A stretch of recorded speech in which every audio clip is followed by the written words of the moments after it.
Hello, hello. You're a little big in frame. Yeah. There we go.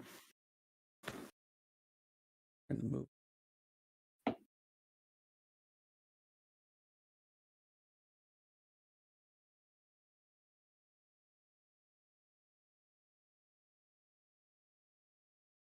What's up, everybody? Can you hear us talking? We just got two of us right now. Cog is going to be coming in kind of hot from work, so we will work on getting him in when we get here. Should be a late arrival, just not entirely sure when. He's got a lot of work stuff going on, kind of last minute. Let us know. So I'm ready as soon as he's ready to get us in, but we will hopefully get him in once we get going. We got plenty to talk about. We got to let this man vent for a little bit about his current reviews. So we'll get this thing. You want to hit that start recording? Yeah, one sec. 3, 2, 1, click it. Boop. All right, check. I'm here, getting audio. Both of us to be a little bigger on screen. How are my sound levels? Can everybody hear me? I think you're good. Okay. Generally. Oh, well, I guess we'll start this thing a little bit different since Cog's not here. It's so weird. I did that one time just to steal it from him, but one sec, gotta get my swig. This podcast unofficially, unofficially sponsored by Advanced GG. Nice. I'm still waiting for my my shaker to come in now. I think there's an issue with like something at a warehouse or shipping because I ordered my sour apple last week. I saw mine was shipping. I know some people are getting them, but I also don't think something I ordered last week is even shipped. So they're actually looking into that for me right now. So I think there's probably some hiccup somewhere. Rad with the Advanced GG promotion. Yep, he's got the plugs for me. Well, guess we'll get this thing going. I'll do silence. And do you want to start us off? Do you want to take the reins? Yeah, because I got to do the countdown, and then you can take the reins. Let me see if I can remember even what the intro looks like or sounds like.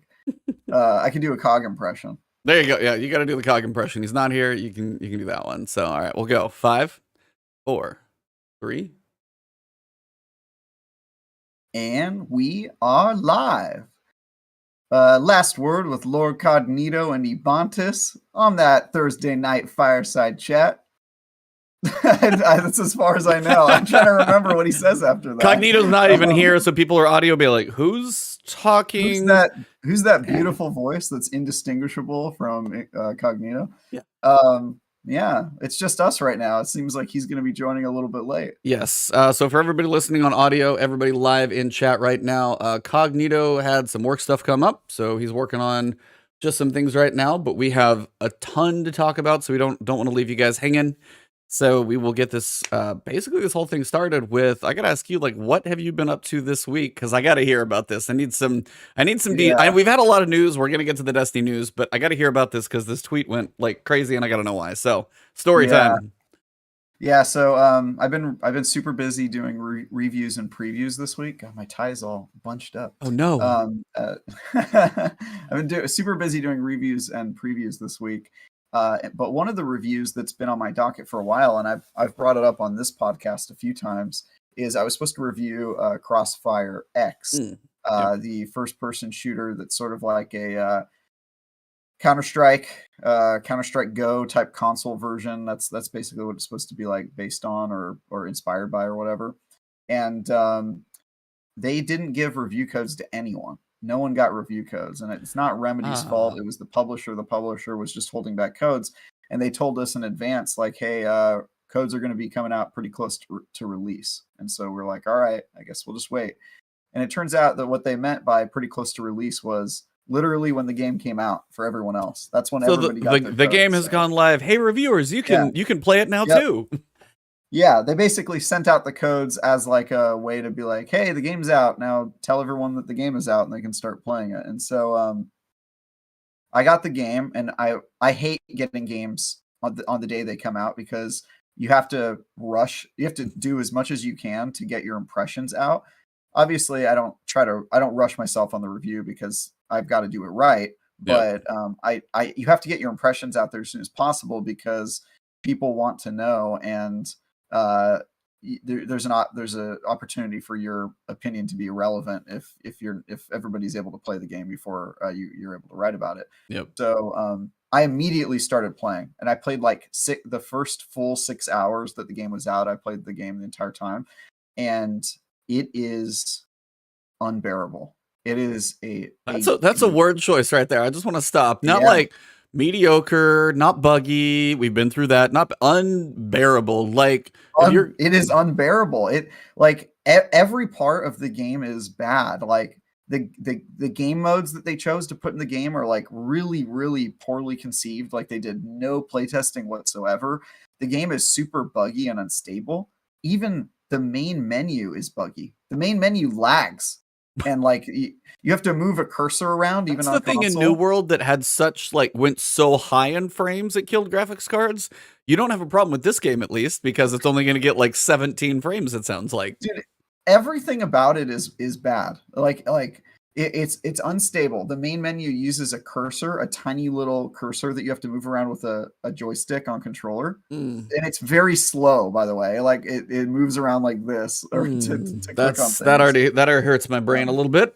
Yeah, the shooting mechanics are awful. It's one of the most poorly controlled games I've played in a long time. Like no matter what sensitivity setting you choose, it feels like I don't know how to describe it. Sloppy. Yeah. Like your cursor just kind of slides around, and it's very floaty and weird. It's a confusing game. I have no idea how this game came out in this state. It's really just brutal. Slower than the D2 menu by a lot. Like not even close. The game has crashed on me in the main menu, which blows my mind. If you can't run a menu, I think you probably should delay your game. Why do you have any reason why this sounds awful? Like, do you have any reason why? Who, like, developer, publisher, who made? Yeah, the publisher is I'm forgetting the name right now. Even Smilegate. Smilegate is the name of the publisher, and they're the ones that made the multiplayer. The reason I think it's like this, just my theory, is the same reason that Halo the Master Chief Collection launched with a lot of problems, specifically in the menu, because they had teams working on different parts of the game, and then they kind of pushed them all together in one interface at the end. So Remedy built 2 campaigns for this game, and then the multiplayer was worked on separately, and the multiplayer has also 2 different engines running, 2 different game types. It's got classic and modern mechanics. And so I think there were just all these teams working on separate games, and then they mashed it together in one menu, and that's why the menu crashes. Other things about it, it has one of the most disgusting microtransaction models ever. It launched with like 18 pieces of content to buy, and it has like, that thing where you can spend $100 on coins, and the coins buy you weapons, and the weapons do have gameplay impact. Oh, so it just breaks everything. They make you stronger in multiplayer if you buy weapons. It, like, everything about it is so bad, man. It's so bad. I'm appalled. Yeah, G-Man said, isn't Smilegate the same dev that made Lost Ark? Are they? I gotta look now, because I've played. I was like, I'll get to that in a second. I played a decent amount of Lost Ark, and I played the beta before, and actually, that's fun. Like, that's well done, well polished. Yeah, South Korea, okay. What games? Crossfire X, Lost Ark. Yeah, that's okay. That's the same Lost people. Ark, okay. Well, hey, I'm not saying they're incapable of making a good game. I'm just saying that this one is like tragically underbaked, and I'm really surprised that they put it live. And it makes me so upset, because it's so obvious that they knew that this game wasn't ready, because they didn't give out any review copies. And that just it speaks to a lack of confidence in their own product, and also like a willingness to keep information away from the public until it was already out, which I just think is it works against you in so many ways, man.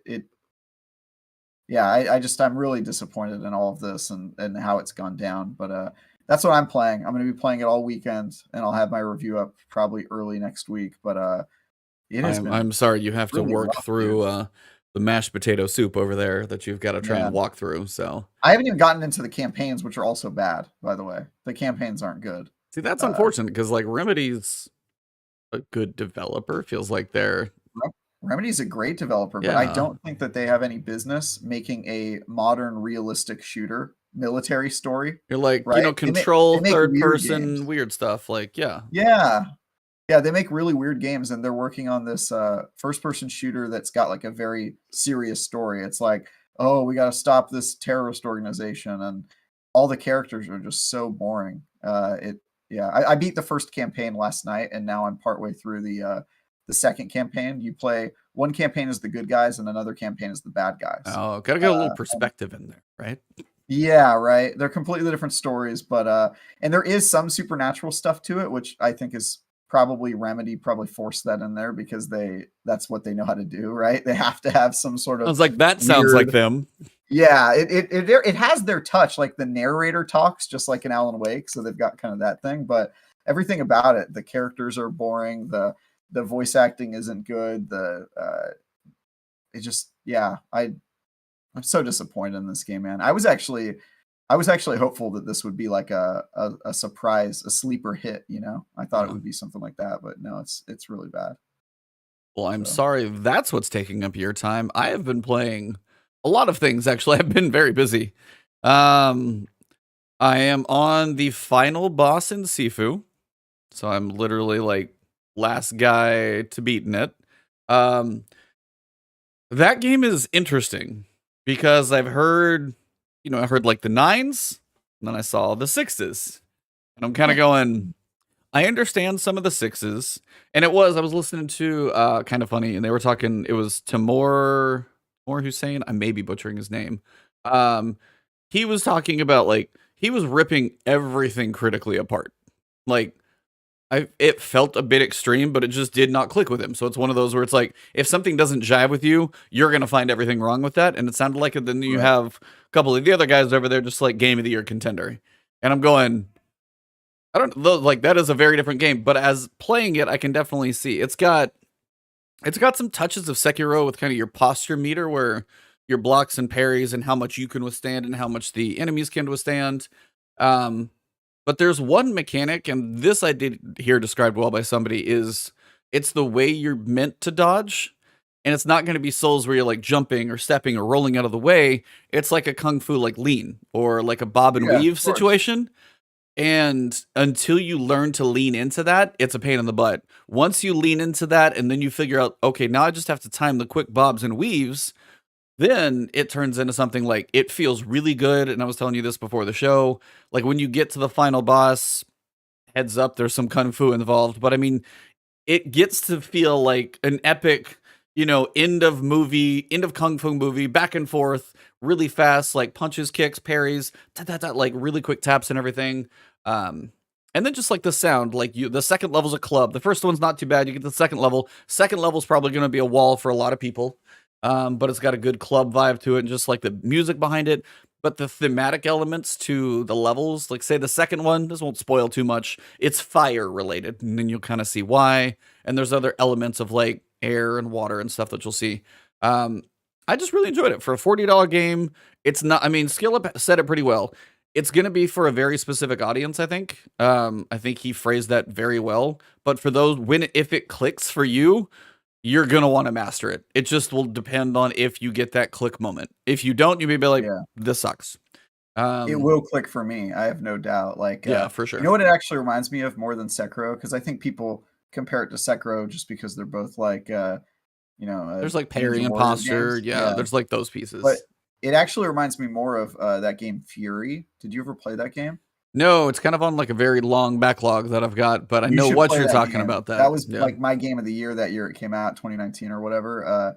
That game is fantastic, dude. It's like a boss rush game where you play like a guy with the samurai sword, and it's like very much like punishing, and you got to get through. The only difference is that Sifu is a roguelike. Yep. Roguelike, right? Not a Rogue. roguelite. You It's you a don't roguelite. upgrade. There is So upgrades and you do upgrade there's things. upgrade progressions. It's Okay. kind of interesting, kind of the way those work. Yeah. But yeah, there's a lightness. It's light, not like. Yeah, so the only difference is that Sifu is a roguelite and Fury is a boss rush, but they both have that like same kind of cartoony aesthetic, the like lower budget type of game made by a smaller team, and a very challenging kind of like learn or die type of mentality. So everyone should play Fury if you haven't played it yet. It's Fury with an I. Highly recommend that game. And also Sifu. And they have the same amount of letters too. They both have like weird names, Sifu and Fury. I can't get the comparison out of my head the more I think about it. Yeah, see, one Rook in chat is saying Fury did not click with him, but Sifu did. So it's again, it's one of those where it's like if you try it, kind of a little bit back and forth. But the other one I started was I'm like level 19 in Lost Ark. Nice. Not like one of my friends is like level 40, has a boat going around the world and everything. So he's like mainlining this thing, but Destiny has dropped way too much information to be able to try and keep up with all of it this week. And Sifu, I'm like, it's short enough if I can just kind of squeeze in those couple levels, I can at least, finish Sifu. So I'm trying to get that one. But Lost Ark is cool. I went martial artist just because it actually looks fun, kind of felt fitting with Sifu anyway. But the fact that there's so much there's little quality of life stuff. Hey, you start a quest here, and then you progress through the zone, and then the next quest is here and it takes you to the next zone. It's not like there's not a lot of backtracking I've noticed, which is actually a nice quality piece. I did one of the founders packs, but I haven't like felt much of the benefit from that one. I just was like, I'll do the $50, why not? And it's just one of those where I haven't played Diablo in a while. Like I played 2, I played 3, I've played Diablo like for sure for years. I played some old ones. There's a game like called Nox. I don't know if anybody remembers that one. It was on PC.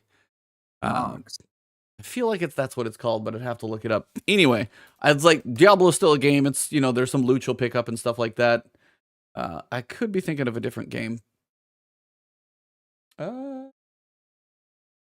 Nope, action RPG.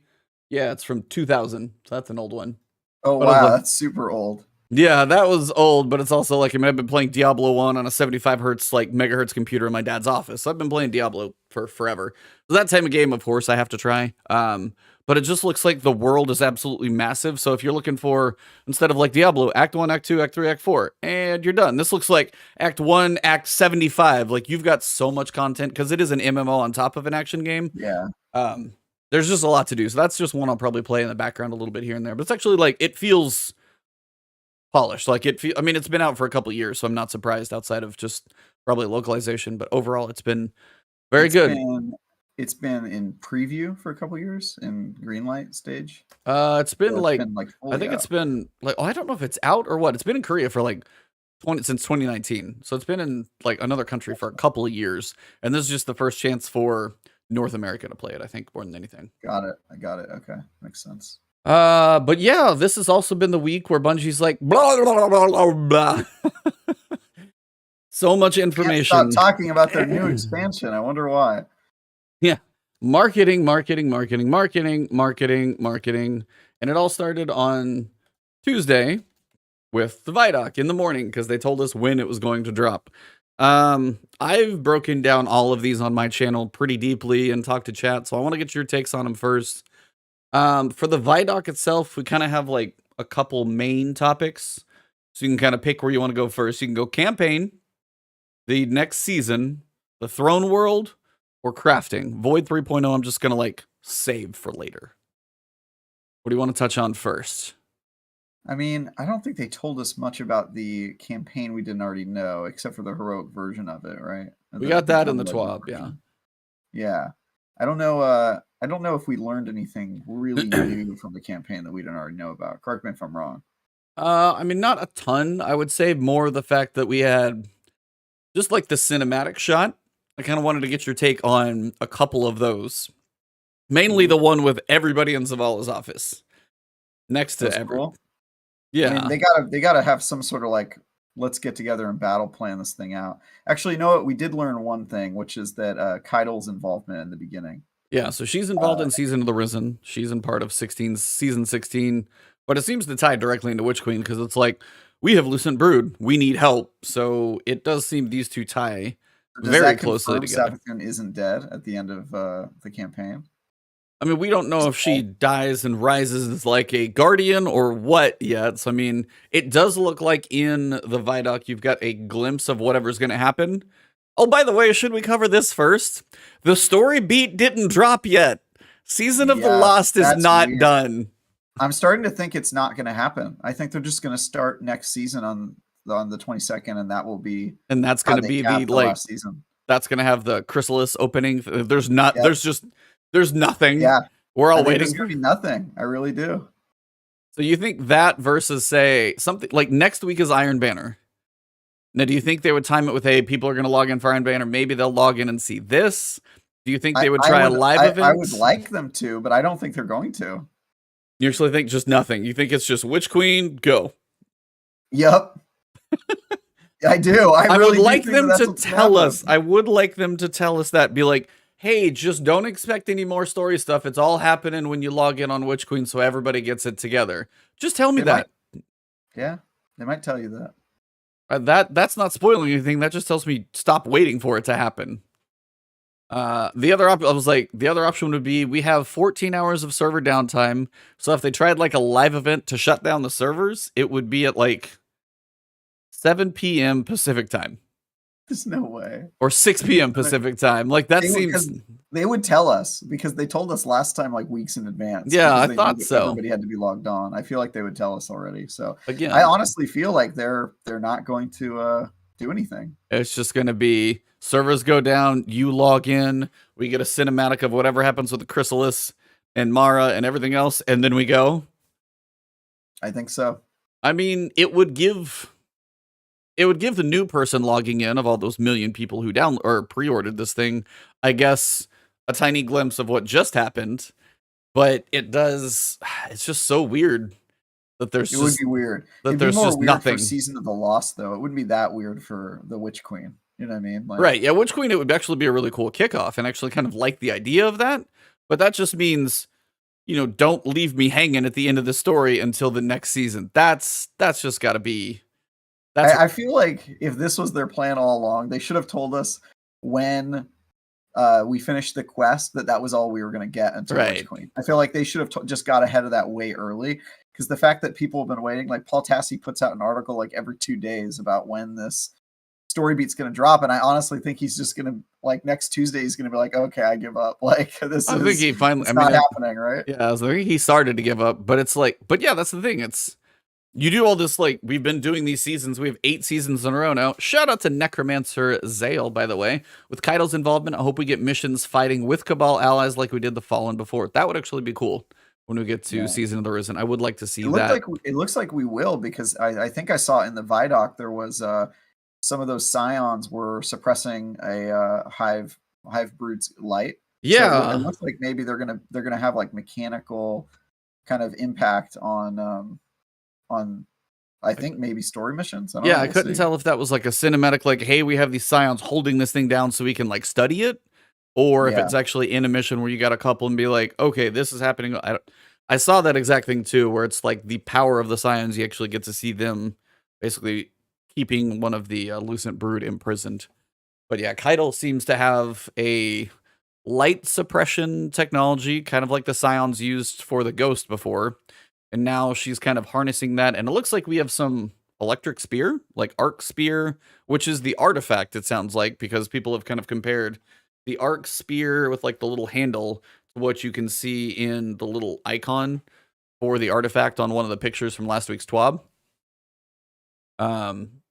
So generally it's like, I think this is going to be the artifact, but also looks like probably for the first time the artifact is going to have some functionality, because there's that like 5 seconds where somebody's running around in kind of like a taken shadowy form, running around throwing this like spear thing that's up here, and it's third person, so it definitely feels like game mechanic. And even I think Kevin Giannis, he even mentioned it's like, oh, that could be a mechanic, something to think about, dropping the very obvious hint. So that is, I'm very curious what they do with that one. But yeah, it's like, it's just cool to see Caiatl coming back. We've got Zavala, Crow, Saladin talking to Caiatl for that shot. But the cinematic shot that kind of got me was Saint 14, Saladin, Anna Bray's back, which is actually cool to see her back. You've got Ikora, you've got Zavala, you've got our Guardian.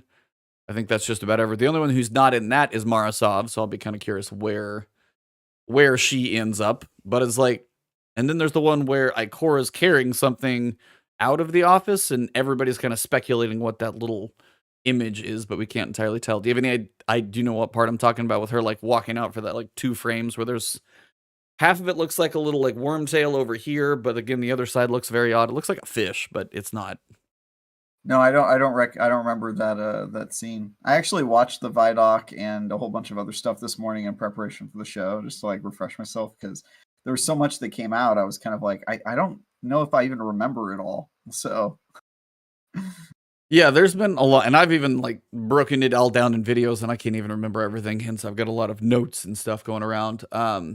So from what we see, we did get to see a little bit of the Throne World map.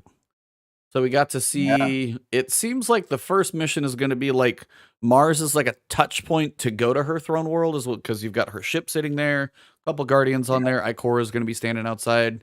And then Datto and Cacus, I don't know who else got to. Those are the two that I know of.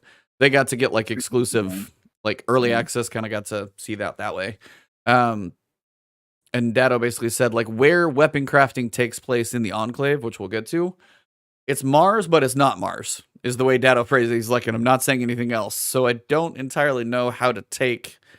It literally says Mars on like the screen, but it's not Mars. So I think it's probably a hub like the what's the name of the war room that's connected to the tower? the helm. The helm. I think it'll be like a new space like that, and maybe there will be like missions related to it that are inside of the same kind of setting. You know what I mean? Like story missions, because we know the first mission starts on Mars, right? The first Yeah, mission that kicks off the campaign. seems like So yeah, I that's think it might kind be of stuff guaranteed. like that, but I think it'll probably just be like a small social hub where we craft weapons and stuff. We'll see. I'm not sure. Yeah, I was like mostly on that one. It's just like it seems like they're trying to say they're not. I think the implication is it's not good. They're not going to bring back a planet size of Mars. Like the throne world is the destination we're getting. Mars is just going to be kind of a portal, a mini destination, a little social space. I almost picture that as what is that like? Eris's, is it the sanctuary on the moon, like her landing zone, and then you can go off? That almost probably makes more sense for me in my head now, actually, that I think about it that Yeah. way. But yeah, we got the Enclave, weapon crafting. We got to know a lot more information about weapon crafting. Where are you at on weapon crafting with everything we got so far? Yeah, I'm pretty bullish on it. I think it looks pretty good so far. Everything. So there's most of the things I like are the philosophical parts of it, right? Like I like that I can craft whatever weapon I want. I like that there are a way for me to get god rolls. I like the idea of crafting a weapon and building like a relationship with it as you grow it up. The things that scare me, number one, you know what I'm gonna say, I righty? know, just yeah, keep it the rant short, but I know what we're gonna talk about. Materials, man. The damn materials. They're introducing all these currencies, and like I thought they were finally pulling back some of the currencies. They got rid of the etheric spirals. They're they're getting rid of the gunsmith materials and a few other items that aren't really useful. And then I see a screenshot in the ViDoc that shows 5 or 6 new materials, like Four. brand new. There's 4 four. brand Yeah. new ones at least. So you've There's got gonna be like at least 4 new materials, and then two alloys and two elements that I know of. That's all I've there's seen. probably gonna be a new planetary material. You gotta imagine on the throne world. I would imagine the throne Uh, world probably has a planetary material. That's true. I will say one good thing, and this is something I'd actually like them to do more, is the fact that they said any weapon crafting materials won't be in your consumable, like your inventory. They're just I saw going to be that. tracked, I guess, just behind the scenes for your crafting space. So that's something I just love to see them do. If there's a cap, then we need to be able to see that we have the cap like somewhere on a screen or check currencies, but no, the fact that they're not at least taking up a consumable space, you could do that with a couple other things, I think, at this point. Just move them out of the consumables. We don't really need those, the inventory, that type of stuff. I just hope there's a way to know how many you have without going to the crafting table. Yeah, I'm with you there. That's why I was Yeah, like, whether there's an on-screen representation, little UI change. yeah. It did look like the caps were at least high because you Yeah. saw lots of materials that they had, but The only one that looked like it was the 10. glimmer cost was really high for whatever they were doing in that weapon. I think it was like 50K or something like that. It was pretty high. Like, I have so That many weirds me screenshots out. now I want to look. Yeah, it makes me wonder if it's gonna be like a super high glimmer cost, and we're gonna be hurting for glimmer all the time, which is not something I want. Yeah, I have things. the materials and currencies part of Destiny has always been so annoying to me, and I'm very hesitant. The fact that they're introducing 2 new alloys. I know I was talking to you and Cog about this, but like, there's an Ascendant alloy. We already have way too many Ascendant materials. You know what I mean? Like, that's just like a term that they use a lot. Yeah. And then there's the what's the other alloy that they added? So we got Resonant Alloy, which is probably going to be from those like red outline weapons. That's probably going to be a very common thing, I think, or at least relatively decent. You've got Neutral Element. There's like 2,300 of that in their character. Or like, there's a lot of that for the cost, and 7,000 that they have. So they seem okay there. The Ruinous Element, they also have a lot. Doesn't have a high cost. It's the Ascendant Alloy. But this is also shown when they're crafting Osteostriga. And I think we're only going to have 4 exotics we craft. We've got Osteostriga. We know that one because we're going to have the customizable rolls there. Tweaks, not customizable. And then you've got the 3 glaives. So I only imagine you probably are going to need like Ascendant Alloy to make like 4. And then maybe if you unlock all the different things for like Osteostriga, and you're like, okay, let me one more time craft my perfect one. So I don't imagine the exotic crafting. Unless you just like, oh, I got one more perk, craft. One more perk, craft. Yeah, then you'll probably blow through your currency, probably in a not the best way. But Are you sure that that's just for exotics though? What if it's like for armor where it's the final step in fully upgrading a craftable weapon? Just the way the currency is and the fact that it's shown on the exotic screen and never mentioned on any of the others, I don't think that's going to be in the other places because the legendaries, when they show like the little blips that I've seen, doesn't seem to mention anything like that one exotic element. So I think that truly is tied to the exotics. I would put my money on that one. So really, you've got. I hope you're right. Yeah. So like, if that's the case, I'm worried it's going to be like another Ascendant shard. golf ball. Yeah. Yeah. I was like, I think the rarity would probably be the same, so you're not doing it all the time, or like crafting exotics. But I think that will be exotic. They said the exotic alloy will come from challenging activities, so I think that probably would be exotic crafting type stuff. So it's going to take you a little bit to make your exotic glaive. Okay.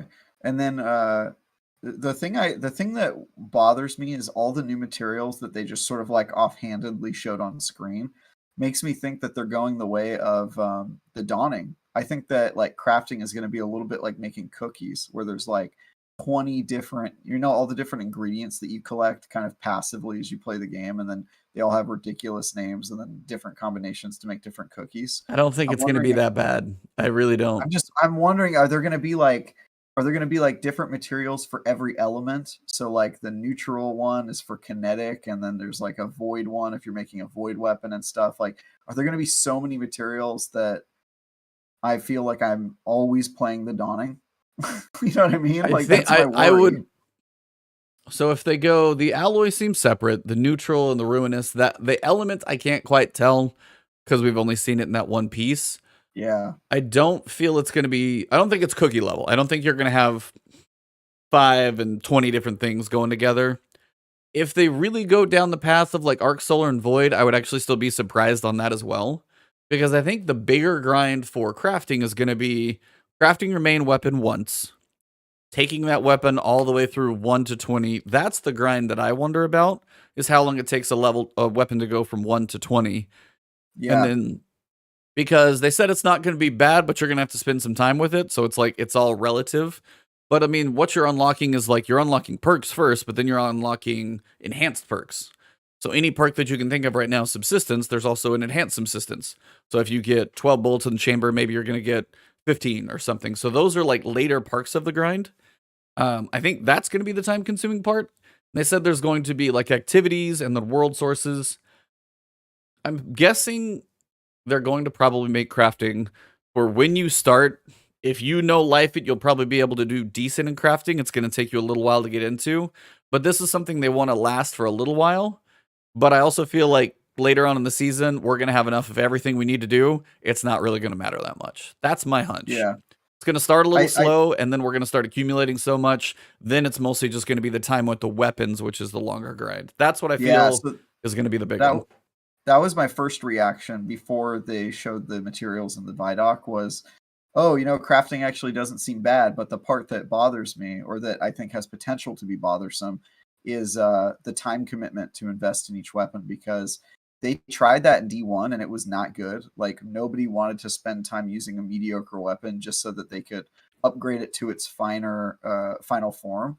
And the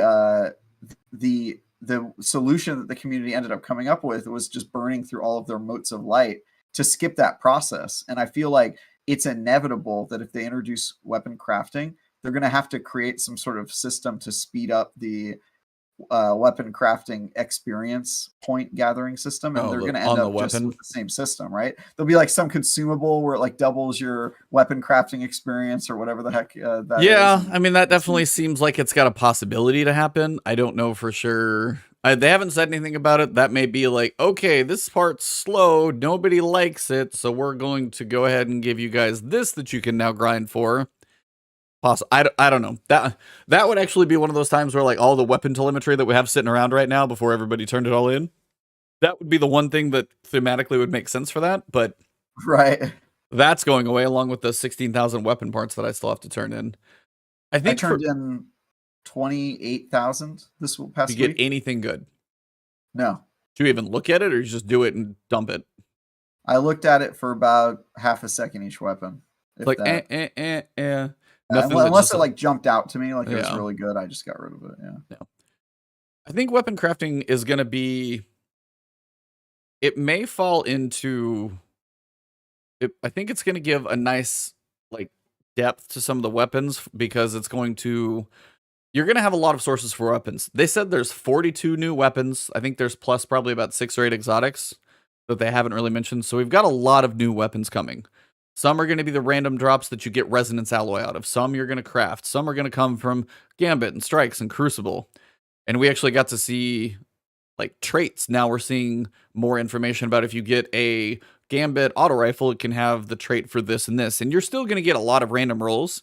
So you're still probably going to get quite a few weapons that are just like, some are good, some are bad. And you're going to get some good ones that you can use for a while. I think the other side of it is RNG is going to be a piece of Destiny. But I think at this point, it also feels like the crafting is going to be a longer, but a direct path. So you don't have to turn in 16,000 weapon parts and get nothing. That makes sense? Yeah. And that makes sense.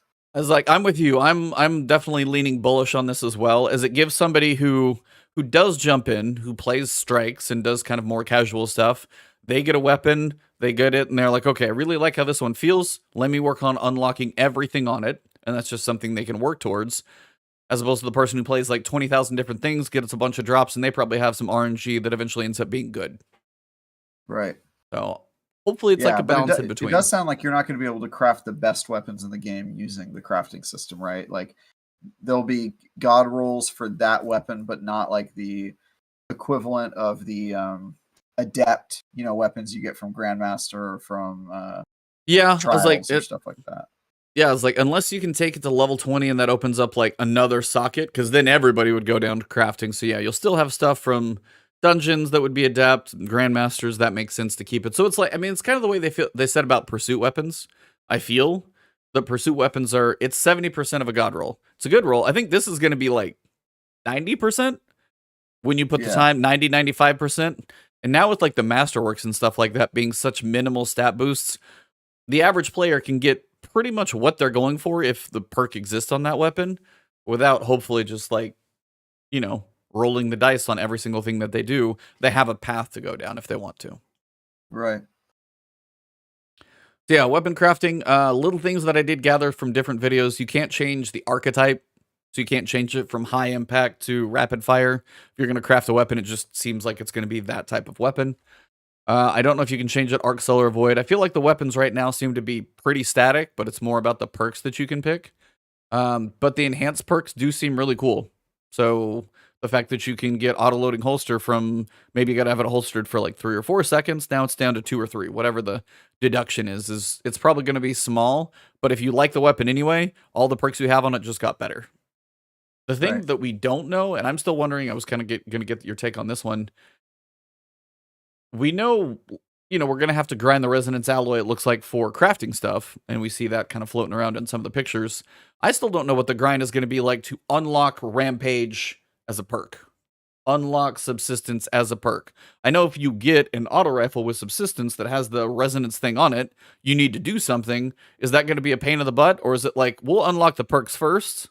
That's a question I'm wondering. Do you think the perks are going to take longer to unlock, or the 1 to 20 on the level is going to be longer? Where do you think the hardest part's going to be?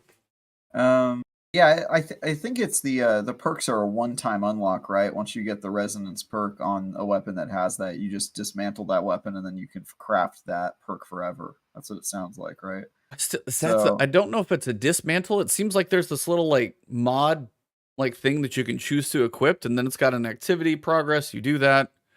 I just don't know. It's like, do you dismantle the weapon to strip it out, and then you got to go get another one? They haven't been exactly clear on that one, and I wish they would say a little bit more. Yeah, I'm not sure, but I think the explanation they gave, and I don't remember it because it's been a while since I looked at it, but the explanation they gave about how you unlock perks seemed to me like it was going to be pretty easy. Like, you get weapons thrown at you so often, like it's only a matter of time before you get one with the right resonance, and then you're like, all right, what do I have to do to unlock this perk? And you kind of just grab it. So, yeah. Well, if the perks aren't too bad, and then it's just spending time with a weapon, and you can, get a feel for the ones you want to use and don't want to use, or spend time with ones. I think that'll be reasonable, but I do say it gives you another thing to go for.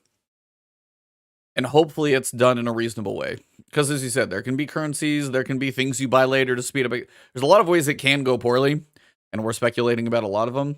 But I will say, at least from what we know right now, I'm very excited for it. As long as, and it seems like they haven't. You're gonna lose so much time to this, dude. Like, you more than anyone I know is gonna lose a ton of time to this. But hey, actually, you know what? In a good, Teddy more than anyone I know. Teddy will. But for us vault hoarders, this actually has potential that if I get my one gun, I don't need another copy. I need one of those, and then I can just work on that one. That is actually a good thing. Yep. So if I have one of each of the weapons that we get, that's actually pretty exciting. You can always build it later if you dismantle it.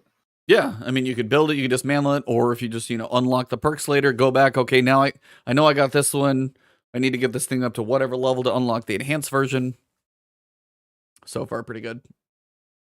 But yeah. Answer, somebody in the chat asks, Travis, once you unlock, think it's unlimited.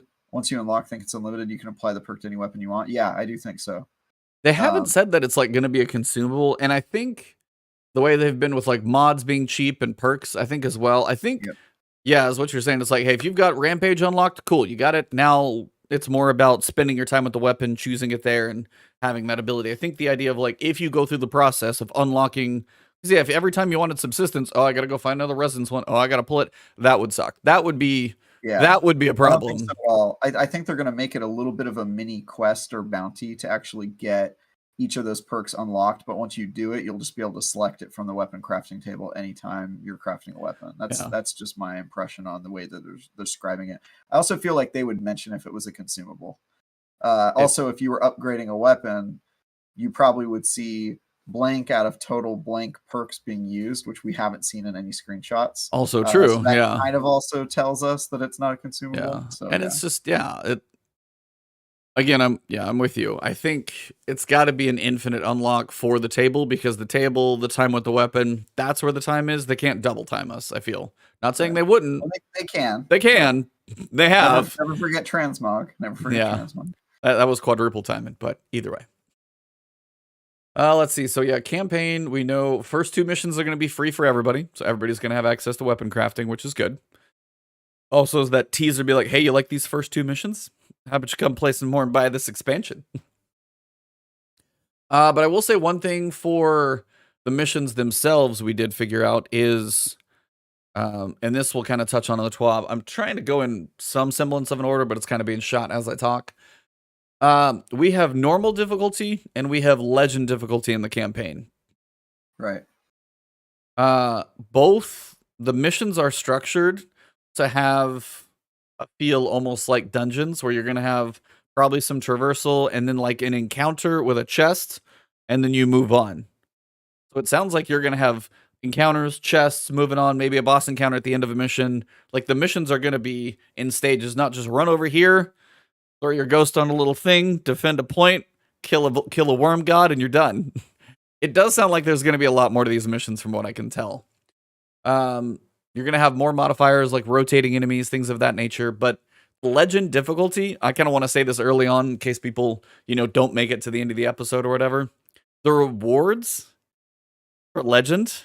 I saw. Holy Crazy. crap, dude. That's probably one of the most exciting things for me is the rewards for legend, because you want me to just break that one right now? We may as well just do it. Yeah, I was going to say one other thing that you didn't mention in your talking about the story missions is they also mentioned dungeon-like mechanics in story missions, which we have not seen before, which is really cool. Yeah, that was kind of said in the ViDoc. They said picture things from your dungeons, your exotic missions, all of those, as you said, the mechanics, the puzzles. It's not just run here, shoot thing. It's go here, figure out what to do. And that is actually pretty exciting because it does feel like they're going. That got me the most excited because I was like, dude, that's what they've needed for a long time. Absolutely.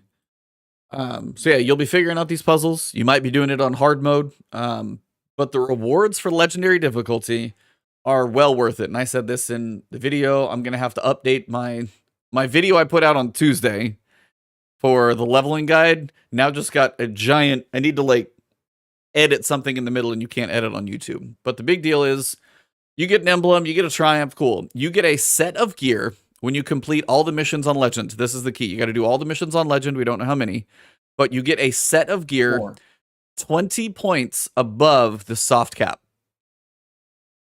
So we know everybody starts at 1350. Every piece of gear when you log in 1350. Previously, the soft cap is go do anything in the game. Camp every single drop, blue, purple, doesn't matter, is going to be 2 to 3 levels above. 1500, then you typically would go to the directory, look for legend, or look for powerful gear and pinnacle gear for your engrams. Now, you go from 1500 to 1520 if you finish those legendary missions.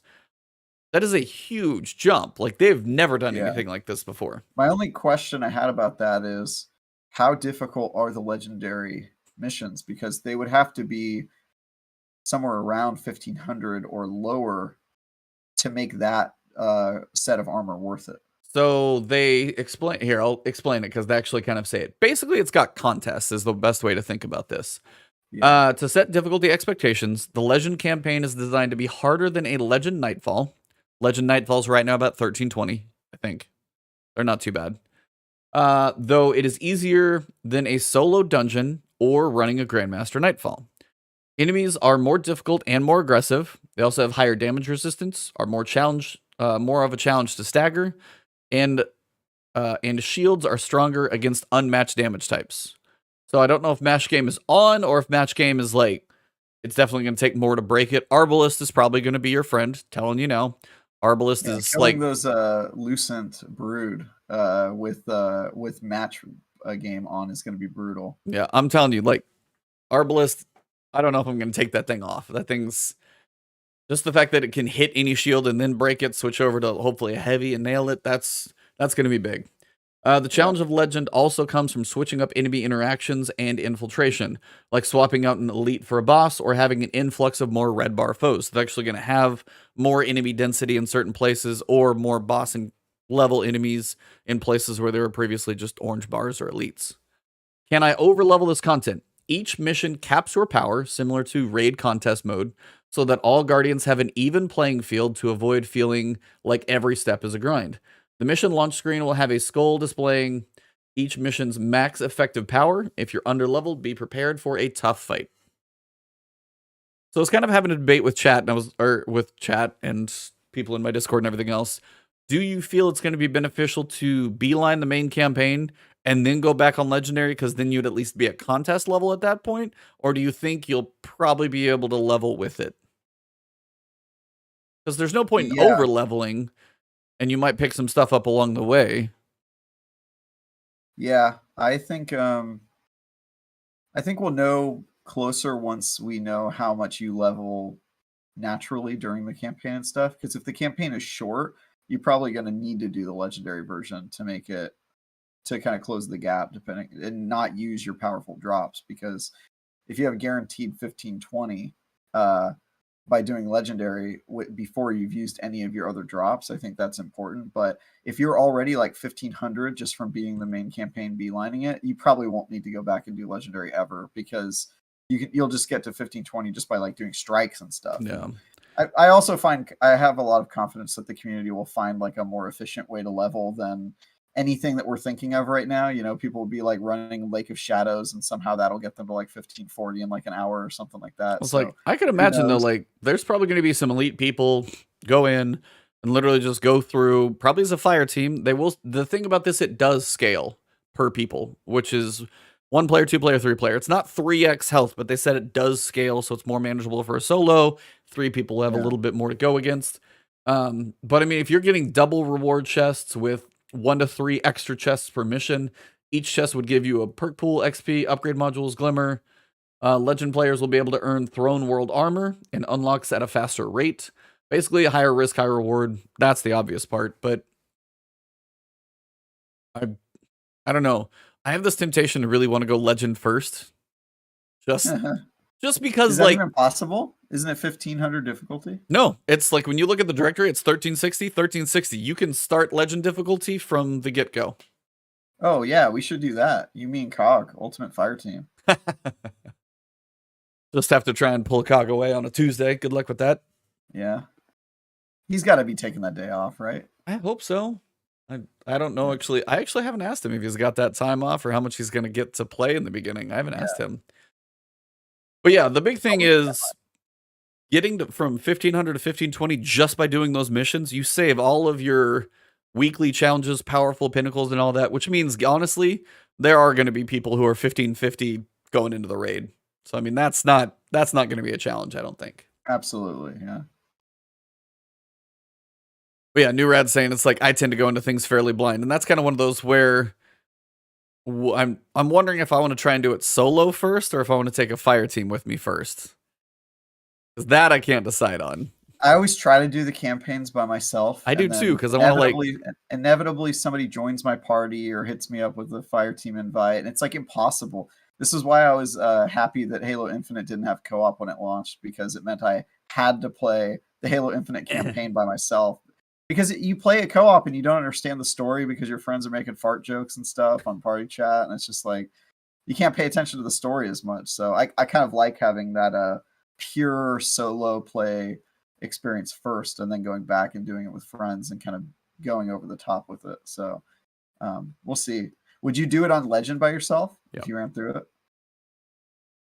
That would be the joy of the challenge, at least, because you're show off, you little slut. I mean, I don't know if I'm gonna get my head knocked around a few times. I'm sure, but honestly, even if it takes me longer to do it on Legend once, if I can get through it on Legend or figure, and then it's like I can try the first couple on Legend and be like, "Hey, chat, who wants to help me with Legend?"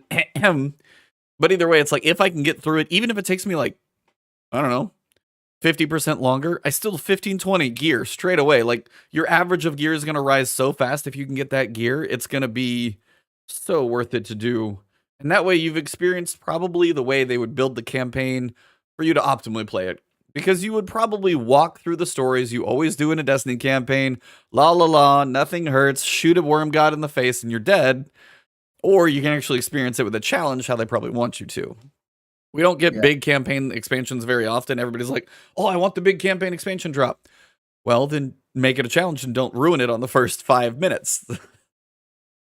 Yeah, Sony in chat is asking or talking about going into blind versus using your walkthrough Z.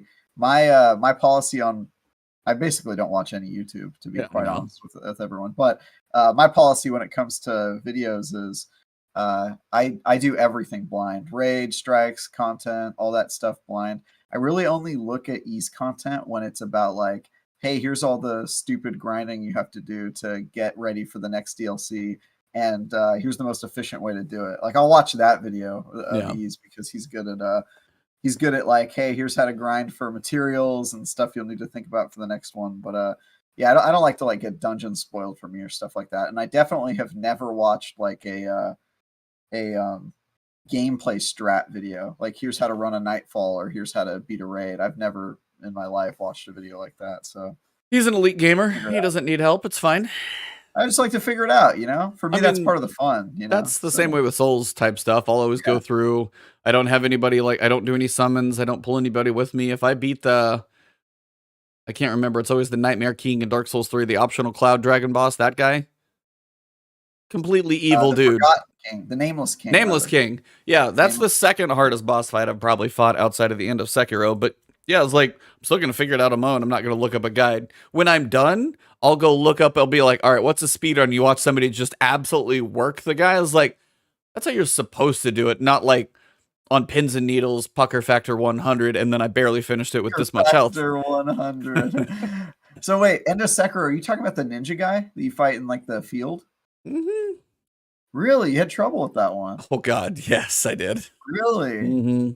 He was rough I for kind me. of felt like I was always overpowered in Sekiro. That was like one of my main complaints with that game. Is like I felt like a beast that whole game. Like I could just kill anything. I mean, it was the spoiler alert if you don't want to know. It's the Genichiro. It's the first guy you fight in the top, like kind of at the fork of the story. Almost, I feel like it's right before then. That was the fight that really taught me the game, that forces you to parry, because you're really not going to beat him without parrying. I had kind of gotten through, and then finally when the parry starts clicking, I'm like, okay, cool. Just the mechanics, the range of the final guy was, yeah, it took me a while. That was multiple streams, hours of trying. That was a hard one for me, for sure. Did you play the optional one where you fight your adopted father in the hallway? No, I never went back for the other fork in the story. I didn't do that. Yeah, so I did that, and I actually preferred that. That one's crazy. The fights in that, like he's crazy when you fight him in that second fight. But yeah, I got every achievement in that game. Nice. Sekiro, I loved that game a lot. Yeah, that was. I tell people it's like it's not Dark Souls. The fire demon is Dark Souls in that game, which will throw off your practice. Because it's all about dodging, learning, and getting out of the way. There's nothing to parry on him. You just can't get smacked in the face with a fire paw. But yeah, that when you realize it's not the dodge outside of one or two bosses, yeah, that game had so many cool moments. The monkey is still one of the greatest things. And then I went to go see about the reaction videos of that one. People be like, cool. And just the freak out moments. Oh, yep. Rook even said it right here in chat. He's like, that stupid undying ape made me quit Sekiro. Rook, if you're this far into Sifu, you got to beat Sekiro, man. Anyway, sorry, off-topic discussion there. But yeah, I do think the legend difficulty should probably be a good challenge. And I think contest is actually going to keep the legend difficulty as a nice place to practice, either being under-leveled or just being at the level that they want you to be at, so things are always a challenge. I like that will always be there. Because contest mode, a lot of people ask for in raids, they would like it to be permanent. So you could actually always go back and, hey, I want to do Deepstone Crypt with contest on, just to get that experience. And then if you can beat it, it'd also be a way to practice for day one raids and that stuff. So the fact that the campaign is going to hold that mode, I think is actually really cool. It should be permanent, and it should guarantee your exotic drop. Huh. Yeah, if you can do it on contest, then yeah, absolutely you should do it. I think definitely, at least on if you do contest mode day one, it should guarantee your exotic drop. Because I beat contest mode on Deepstone Crypt that first day it was out, and 50 runs later still had to do a full year of grinding that raid before I got Eyes of Tomorrow. So yeah, that's why I still don't have Vex, is because every so often somebody be like, hey, you want to get into Vex run? I'm like, sure, but I don't tend to go seek out and do 3 every week. It's just I got other stuff going on. I would much rather do other things than that. May never get it, man. Yeah, and that's the thing. It's like I see people at 60, 70, and I'm like, I'm this far in? Nope. It's just that's something I hope they handle better with Witch Queen, but we will see. I'm trying to think of other stuff from the ViDoc. So Season 16, Season the Risen.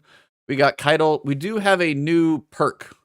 So the Season 16 Origin perk, which the Origin traits actually seems really cool. It's called Land Tank. Shocking, of course, because it's coming from the Cabal. It is basically the opposite of Rampage. The more kills you get, you're going to get increased damage resistance and resilience. So if you're sitting there killing a lot of ads, now you're going to be harder to kill. So I can see that being really beneficial in like SMGs for proximity, swords in theory. Most Titan perk I've ever heard. Oh, absolutely. Go in, punch, shoot. Yeah, you could just melee spray things, a bunch of with stuff. every melee you get stronger. Yeah. Yeah.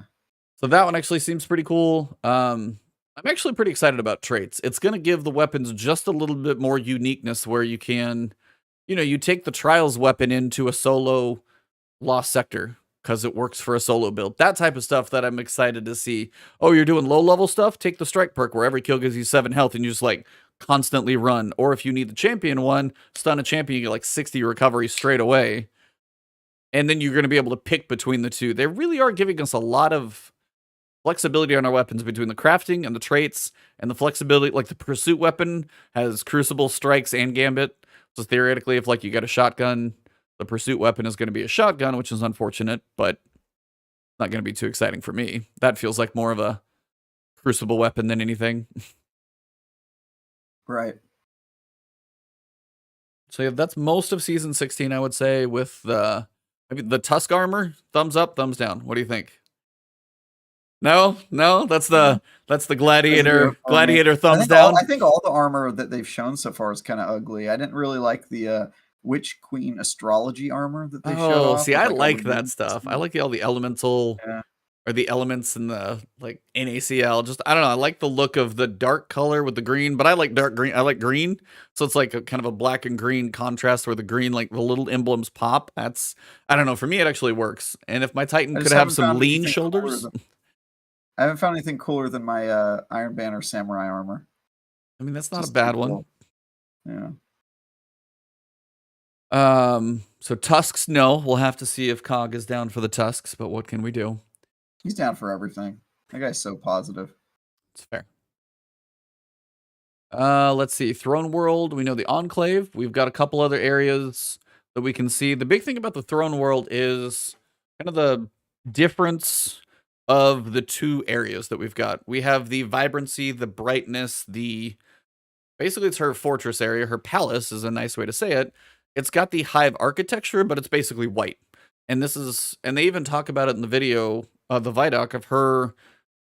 It's a representation of her personality. It's her trying to leave the darkness behind and kind of suppress that.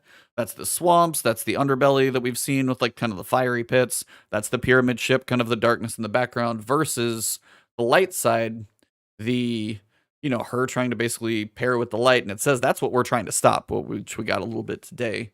Another thing I noticed that kind of disappointed me is it sounds like from the interactive trailer they showed that they're actually not going to show how Savathûn stole the light. Because in that interactive trailer, they basically say like, oh yeah, Savathûn has stolen the light, right? It takes place in like the future, basically, because we already apparently know that she's stolen the light by that point, because Ikora is narrating how she's stolen it, which hasn't happened in the game yet. But in it says that like we're not sure how she stole the light, but it might have been related to Savathûn's song. And so if we start up the DLC and like the Savathûn just has the power of the light and we're not sure why, I'm gonna be like, really? There was no like big betrayal moment where she like took it or whatever. But like, I think that I'll also just be kind of disappointed. I think that might be why that's what we're trying to do in the campaign. Maybe that's the journey we're going on, because I don't think we're going. Yeah, that would be my guess. Is like trying to figure out what happened. I don't think we're going to kill Savathûn, and we all pray that we won't at the end of the campaign. We hope she's a longer lasting possible ally. Weird. To feel like that's correct. I think we've all always wanted to, but I was of the opinion that even though that's what we wanted, they were going to kill her anyway. But I'm starting to believe that now she might not die, just based on all the kind of evidence around it that we're seeing, specifically with the Season of the Risen and stuff like that. I think she's probably still going to be alive. See, the other thing about Savathûn's song, Farcato even said it in chat too. I imagine the Stole the Light is the survive the truth moment. That could be part of it too. But the other thing I thought was cool is this actually, because you mentioned Savathûn's song and it was the Void Light. And I honestly wonder if this is their story lore implementation for the rework of Void 3.0, which actually would I would appreciate the effort that goes into, hey, we reworked your subclasses. Hey, due to the Hive getting this light, we've reworked these things and now we've got some changes going on, and Ikora is the main one who's part of that. I was like, if they go into that much depth just to rechange the subclass, like the writers do that, I was like, I have to give them props just for going the extra mile to give a reason, as opposed to, hey, we reworked your subclasses, you can mess around with them now. Well, here's the why. And I was like, I appreciate that, if that's there. If not, then, it's still cool they're there. But I was like, if they actually went the extra mile and gave us a why, I think that's pretty cool. They're pretty good at giving us explanations in the lore. They gave us a reason why Stasis was nerfed in the lore recently. So why? I don't know if I remember that. Oh, it was like the darkness basically turned its own power down because for the same reason viruses become weaker so that they don't kill its host. They didn't want to discourage Guardians from stopping using the darkness by being too scary. So it like adapted to make itself weaker so that it could live on. It's a little more even keeled, not too much. Yeah, exactly. They gave like a reason, like the darkness is smart enough to realize that it's like acting on its own survival. And I was like, damn, they like created a lore reason for why Stasis got nerfed. This is crazy. Yeah, like, other games they just like nerf this thing. Here, okay, we have to nerf this thing. Writers, why is this happening? We need some justification for a weapon lore moment. Go. Yeah, so to that point, I do think you're probably right that that it's a red herring, the Savathun song explanation. I think they just put that in the trailer to mislead us, but it's still going to be weird, right? It's going to be weird when the game comes out and all of a sudden she has the light and it doesn't give you an explanation. Our first thought is going to be like, what? Like what? Yeah. Like nothing, right? And then there probably will be a moment in the campaign where she reveals that like, you know, the light was given to her willingly or some other explanation. And then we're like, oh, damn, like this is way worse than we thought. Yep. So, yeah, I think it's going to be a question of like, what is a Guardian? Who is the light? The other moment, actually, that was a cool thing and random spoiler if you didn't want to see it, but we've all seen it at this point. They mentioned the first moment you grab a hive ghost and you crush it. I saw and they're like, and then it's that like, you're kind of looking at your hand kind of expand after you crushed it, basically questioning what you just did because we are Guardians because of our ghost. So the importance of the ghost is almost more than our flesh. Like the ghost is, we don't do anything without the ghost. The fact that we're sitting there crushing somebody else's ghost who's giving them light. Are we good? Are we bad? What are we doing? I thought that was like, I hadn't thought about that. And I was just like, damn, even in playing the story, you might not catch it that much. But now that they said it actually makes me think about it a lot more. You know, it's funny. I'm glad they put that in the game because I was like you, like when I said, oh, you got to kill ghosts, the first thing I thought was, well, that sounds like an annoying mechanic that they're going to be respawning. That was where my brain went, right? Because I review video games. But when I told my girlfriend about it, she was like, oh no, I don't want to have to kill a ghost. Like that sounds terrible. That was her first reaction. So when she saw I showed her the ViDoc today and she saw that she killed the ghost, she was like, that's what I was talking about. I don't want to have to kill them. That seems sad. Like that was her first reaction. So that's really funny. I'm wondering if Hive are Guardians now. Lucent Brood, I think we can say are Guardians. Yeah, they say Hive Guardians. I mean, there's a point where apparently even they cast their super, it shows up in the little kill feed in the corner. Yeah. I think I heard. I'm going, oh damn. Yeah. So does that mean that this is a civil war between the Guardians? I don't know if the Lucent Brood are anywhere else. That's the question I have for like season 16. Because some people were wondering, I thought if season 16 partially takes place on the moon. I don't know if some people are saying there was a basically like or something. Well, not even a leak, but like the little picture we got of like the ships flying in and this weird thing. It looks like it was almost like moon arc, like it was kind of the cliffside of a moon, but it's like very hard to tell where that's at. Because typically like the seasons don't typically take place in the same destination. So maybe it's like they're trying, and the moon would be the other tie-in, because it also looks like you're driving through the Scarlet Keep in a little bit of the clip for Season of the Risen. Moon and EDZ so far. So yeah, Forcado's pretty on top of it too. Yeah, Moon and EDZ, but yeah, Moon definitely seems involved in Season of the Risen since we do have Hive, the Scarlet Keep there. So yeah, I'm wondering if, because you know, humans technically aren't the only species that are Guardians. There's humans, but there's also Exo and Awoken. So like, you know, in a perfect world, if the Hive are Guardians, they didn't steal the light, they were just given it. Doesn't this just mean that there's now a fourth race of Guardians that should, you know, am I going to be able to make a Hive character Guardian in a year from now? You know, I would love to do that, but I'm going to go with no. Yeah, I mean, that would makes sense to me, right? Yeah. Like it feels like that's what should happen. So that would be, if we went into other classes, could you imagine making like a Fallen Captain with a completely different loadout and skill tree set? Then you've got a Hive Guardian. You can go Knight. You could go. I can after Final Shape. I can't imagine that. See, that is where I would be curious to see it go there. That would be very cool. But I think we've got to get through normal Guardians through Final Shape. I'm with you there. Okay. But yeah, that's the exciting stuff. That's like, what are they going to do with Destiny in the future? They have so much potential in the world that they've built between the writers, the lore, and everything else. Yeah, that'd be really fun. I'm trying to see. Oh, there's like these little hive moths, by the way, and they will like shield hive. And then if you like somehow can kill that one, the hive's gonna go find another one. The little moth's gonna go find another one. You can shoot the hive out of midair, but apparently you have to pay attention to these little moths too. So pay attention to those. I also saw a finisher with the moth where it's like where they like kind of blow the kiss, but they blow the moth and it's just like it's the finishing move. That's cool. I think that's most of. Is there anything else from the ViDoc? I feel like we've definitely touched on a lot of points from the ViDoc. Weapon crafting, the throne world. The bearded guy who does the sound effects is still my favorite person. Dave Samuel, I think is his name. Yeah, it's like, and then when the lightning guy goes, like when he goes into sound effect mode. Yeah, he's the most enthusiastic guy. Has to be in all ViDocs. It's a must. I've hung out with that guy and he's always like that. That probably sounds like the perfect guy to get a beer with. Then, like, yeah, he's super high energy and super jolly. I miss hanging out with the Bungie team. It's been too long. COVID sucks. That's true. Maybe GCX we'll get to. Hopefully, yeah. Yeah, be great. Are you gonna get a chance to go? Do you think? Oh yeah. Okay. Is it still happening? Yeah. When is it happening? I'm basically the last thing I heard for GCX is that they are gonna have like online testing submittal and stuff like that. So I mean, they're putting that in place. It sounds like they're going for it. So cool. Pretty exciting stuff. Florida. Let's do it, man. Yep.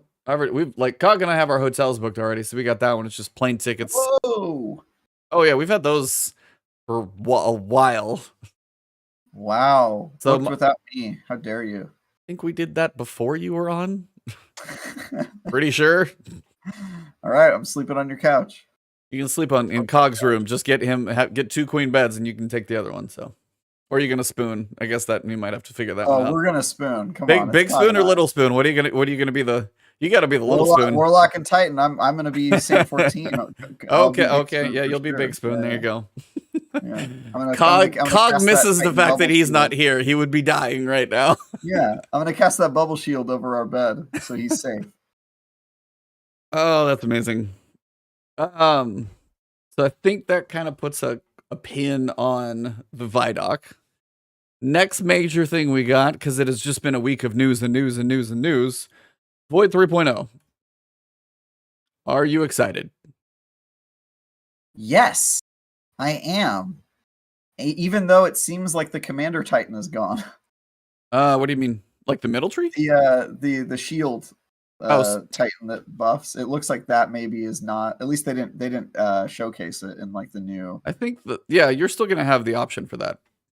Yeah, you think so? Mm-hmm. I hope so. It seems like they're doing everything right. Like they're not taking away any of the old ones. But I love that Bubble Shield doesn't have a delay. That annoys the crap out of me. That was big because they mentioned the PvP implications of pop the bubble. If you can go instant defense, that was really nice. I've been killed by shotgun a lot while I was trying to cast my Bubble Shield, and also sometimes it just doesn't work. You ever hold down both and then it just does a regular Titan Shield, and you're just like, God. It's not what I was trying to do, so it's gonna be nice to just like choose one and go with it. I'm very excited, man, about all the changes to Void. What's great is that I think Void is the one that needed the most work on the Titan side. It's always been so poorly designed for the Titans, and I think it's because the Titan Bubble Shield was sort of an afterthought. Remember, they kind of added it later. It wasn't in Destiny 2 1.0. They added it after a while. And it felt like it was tacked on. So it's needed a lot of work on the Titan side for a long time. So I'm really glad they're doing it. And I'm excited, man. It's gonna be cool. Yeah, I mean, they even mentioned the light subclasses haven't seen a whole lot of love. Void abilities haven't really been developed since 2017, and we're in 2022. So I mean, 5 years. It's been a little bit of a minute, to say the least. But yeah, they kind of break down the main verbs that they're talking about. I saw somebody give them a hard time for creating, words now, which was funny. But they do mention specific words just for what's happening. Suppress. The target is taken out of any active ability, and you cannot activate an ability or movement modes. Combatants are disoriented. So that's suppress. Weaken. Targets take increased damage, slowed, and disoriented. Volatile. Basically, if they take additional damage, they'll explode. Also, if they die, they explode. That one always reminds me of Middle Tree Titan. I love the chain explosions when you get that as a Middle Tree Titan. That's Yeah. way too much fun. Oh, the grenade. And it's just fireworks to go off. So I'm glad to see that's going to be a lot more apparent. Invisibility. I don't think we're ever going to see hunters ever again. I'm pretty sure hunters are just going to be invisible all the time. It's going to suck, I'm pretty sure, and I'll get to why. Overshield, that's going to be our defense, thank God. The player gains protective barrier and then immediately stacks on top of their shields. We know that. It also reduces the damage taken from PvE combatants. And then Devour, the Warlock world of fun. Players immediately restored to full health upon activating Devour from any source and is granted grenade energy. When the player gets any kill with Devour active, they are restored to full health, granted grenade energy, and the debuff of the buff timer is extended. So Titans, you mentioned the Insta Bubble, very cool. Happy to see that one. The Bastion, so our overshield that we get from basically putting down a wall or the rally barricade. Also, in that video, the rally barricade looks about twice as wide, didn't it? Yeah, that's because there's a new perk. They talked about it. It's like an aspect or something that makes the shield really wide. I think that's a super also. I think they mentioned that that's one of the new supers that you can do in one of the new versions of it. But yeah, they talked about something that was in the ViDoc, I believe, or maybe it was Void 3.0. God, they've put out so much stuff. I know, I can't. That's why I was like confused. I've overstepped I remember them saying talked it about looked others. like that was a super, like where you just get a really big Titan wall as one of your supers. Yeah. But basically, you've got the main aspects are going to be the big things. Obviously, the game changers. Controlled demolition, hitting a target with a void ability or volatile detonation will make them volatile. So that's your middle tree Titan. Start chaining those explosions and they're going to go off. So that's exciting. You can just have void all the time. Then you've got Bastion. Casting the barricade generates overshield for yourself and your allies. That's the one they showed. So you'll cast it. No word on Cog. We don't know if we're going to get him in here as well. We're trying. We told him it's the option. He can come in whenever. But at this point, you guys literally speak of the devil. He literally just went from off on Discord to on Discord. So I'm gonna. You summoned him. His ears may have been burning. We will see. Controlled demolition. So Bastion, yeah. So you get an overshield. Looks like it lasts for 10 seconds. He runs out, shoots somebody, runs back to the overshield, and refreshes his overshield behind the barricade again. So you can literally have that barricade kind of come and go, and that actually seems really, really cool. And then the offensive bulwark, while you have Hunt Overshield and are inside the Ward of Dawn, grenades charge significantly faster, and you have increased melee damage. Your Ward of Dawn just got nicely more potent, faster grenade charge, increased melee damage, and you gain an additional shield throw with your Sentinel Shield super. It's so it's working both ways. So that is your Sentinel Shield. So you've got that and the throw and more. Got it. Okay. Yeah, I'm especially.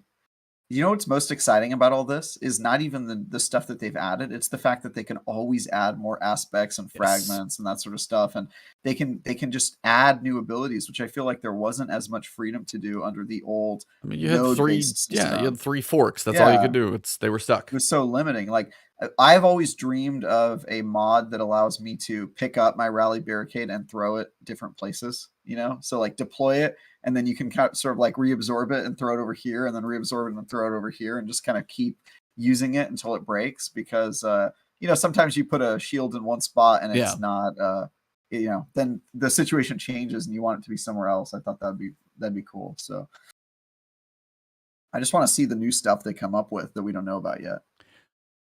Yeah, and that's what I'm wondering about. So we'll cover it kind of in the TWAB a little bit, but they mention new players are going to have set abilities kind of unlocked from the start. And it sounds like some of the best ones. Like new players are going to start with the good ones and then kind of flesh out the other stuff. If you've been playing for a while, you're going to have just about everything, except a few things they said that we're going to unlock after the raid, which is weird timing, but they will be there. Probably because they're game changing stuff. I was kind of thinking, I was like, okay, so we're going to wait on the game breakers like Oppressive Darkness with every grenade, which we'll get to. That was crazy. Can you believe that? Also, I'm kind of bemoaning the fact that everybody gets suppression grenades, because that I really thought that was something that made the Titan Defender subclass unique. So, but in theory, like we're going to get a little bit of everything that we haven't had either. So there are some good ones. That's true. That's true. But yeah, Void Void 3.0 Are is we gonna get those fog grenades? What are those? No, because that's smoke. a melee ability. Yeah, it's a melee ability. But we're gonna get, because right now we have the wall, we have the suppression, and then magnetic. Is that R3? Yeah. So now we get spike, we get vortex, we get scatter. Like those are the fun ones. Oh, we're gonna use the devouring.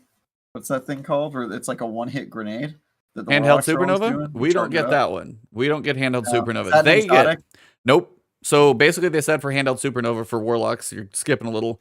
But basically, if you use the thing where you can supercharge your grenades, and they can do it to most of the Void ones, if you supercharge the magnetic grenade, that's your handheld supernova they mentioned. So there's, and they did mention that would, I think they mentioned like there are some tiny nerfs to places where you might not be able to get double. Hold on one sec. We got possible cog. Cog action in the chat.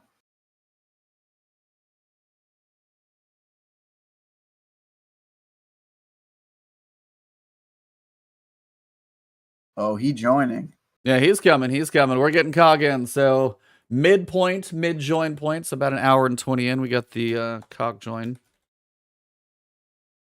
And that means I've also got to be on my fast click Twitch here. It'd be like cog joins and switch scenes. I can't wait. I'm gonna see how quickly you do it. I just got to know if he's start recording and joining. 5, 4, 3. Come on, cog. Hit my timing. Give me 2. Come on. 2.5. 2 3/4. I'm counting up now. He's just like in the bathroom right now, like nowhere near. He's starting recording. He's and joining. Join. Anytime join. This is great content right here. Anytime. Best part of the podcast right here. Just waiting for cog. Anytime. Loving it. Absolutely loving it. Yes. Okay, so right now what we're waiting on is cog to click the button. We need him to go ahead and click the join button. And now. He's definitely in the bathroom right now. Yeah. He is dropping the kids off at the pool. He will be here in a minute.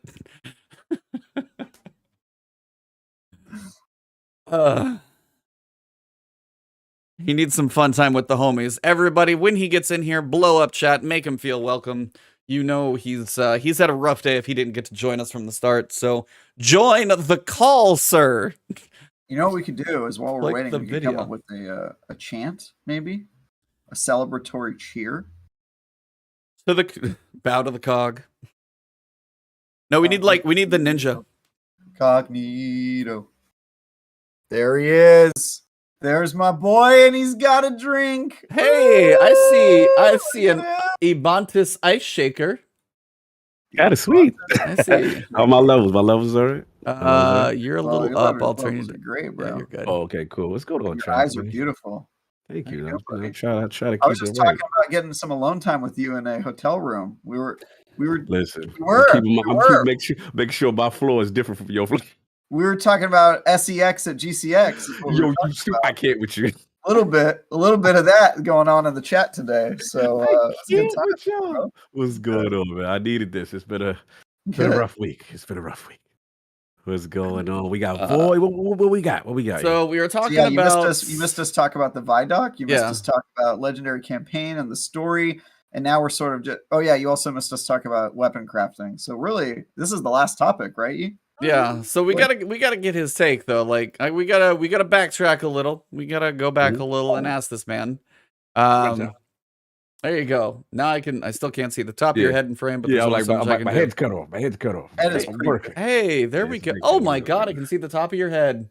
It's been months since I've actually got the top of his head in frame. So really, yeah, actually, it rarely happens. No, seriously, like how much have you caught up with this week? How much have you stayed in tune with? Have you missed anything? Where are you at? All right. So I caught the legendary modes that they're adding and how basically how they're going to do the rewards and stuff like that. I did catch that. So shout out to Tassie. I did catch a little bit of that. But as far as the Void stuff, this is where I need to be. I have not really caught up with that. Okay. But as far as the campaign, the initial trailer I saw Everything was cool from that. So I'm pretty much where we at right now, where I jumped in. Nice. Like this is Do you have any from like what I've seen, top I'm 3 hyped. stuff, like from the ViDoc, like big stuff that you've seen? Any major moments? Any cool excitement pieces? What from what you've seen so far? Like, what do you? I mean, we've talked about it, but I still want to know. Like, are you extra hyped? Like, this thing looks cool. These people are here. What do you got? Yeah, no, I liked it. I definitely liked the fact that we had, from a story standpoint, you know how I am with all the characters being in there, right? So you're seeing Shax. Shout out to Saladin. I was happy to see you because you're never around when it's on. When it's on, Saladin does not know. It's never Didn't around. see Osiris in that video. I know. I know. And Sorry, that's what buddy. I was talking about. Shout out DJ. DJ was on. Yeah, it's a wrap. DJ was on the stream with us. I grabbed him up, and I'm like, "It's no mention. I don't see like it. Just don't. I think when she breaks out, she do the ooga booga. She gonna dump a body bag on the floor and say, "See, I delivered him to you." Like I said.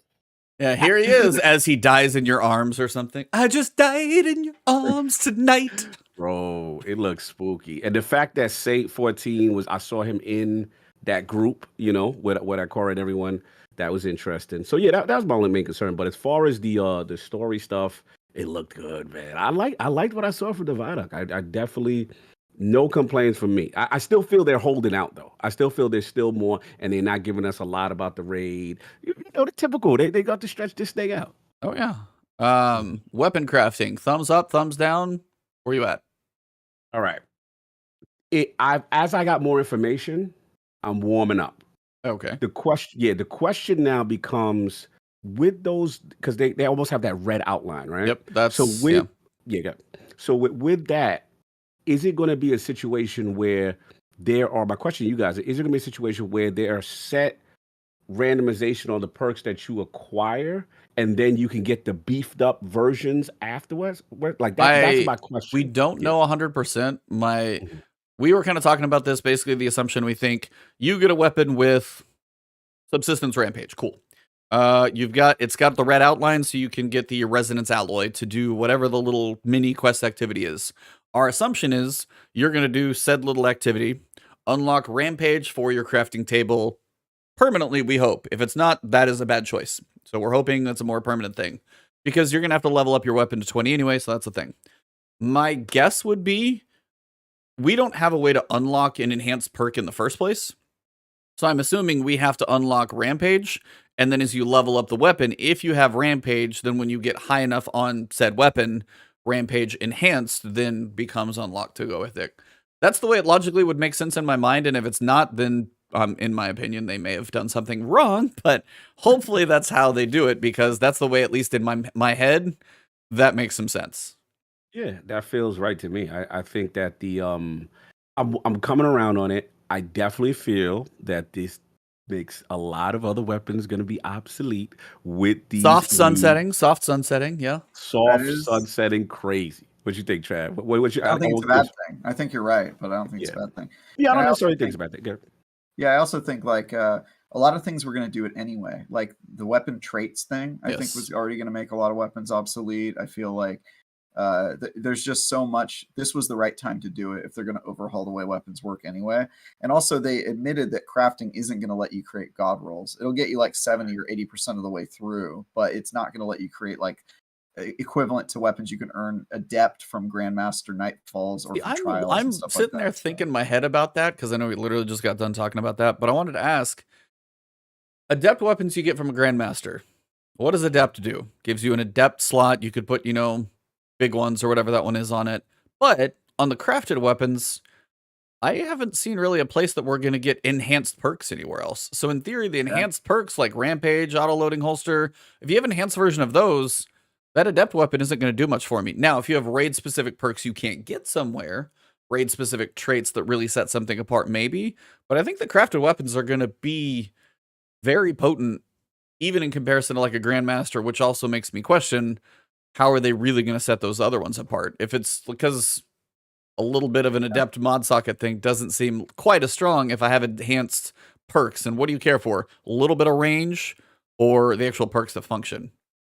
So I'm not sure, honestly. Possibly. Yeah, I don't know. I don't know how they're going to handle it. Yeah, everybody's who's in here, by the way, now that Cog's here, smash that like Cog, button. I think you're muted. Yeah, sorry. I said, how we feeling about the glaive? I'm very curious because the melee is like a stab, backstab, overhead smash. It actually looks like it could feel like a decent combo for the melee. The projectile is kind of it's the one thing we didn't talk about, Travis. We failed.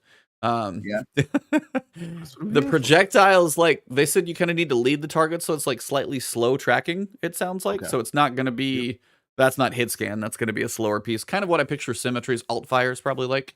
Good. Yeah, good That analogy. would be Yep. the closest I Yep. can picture in my head.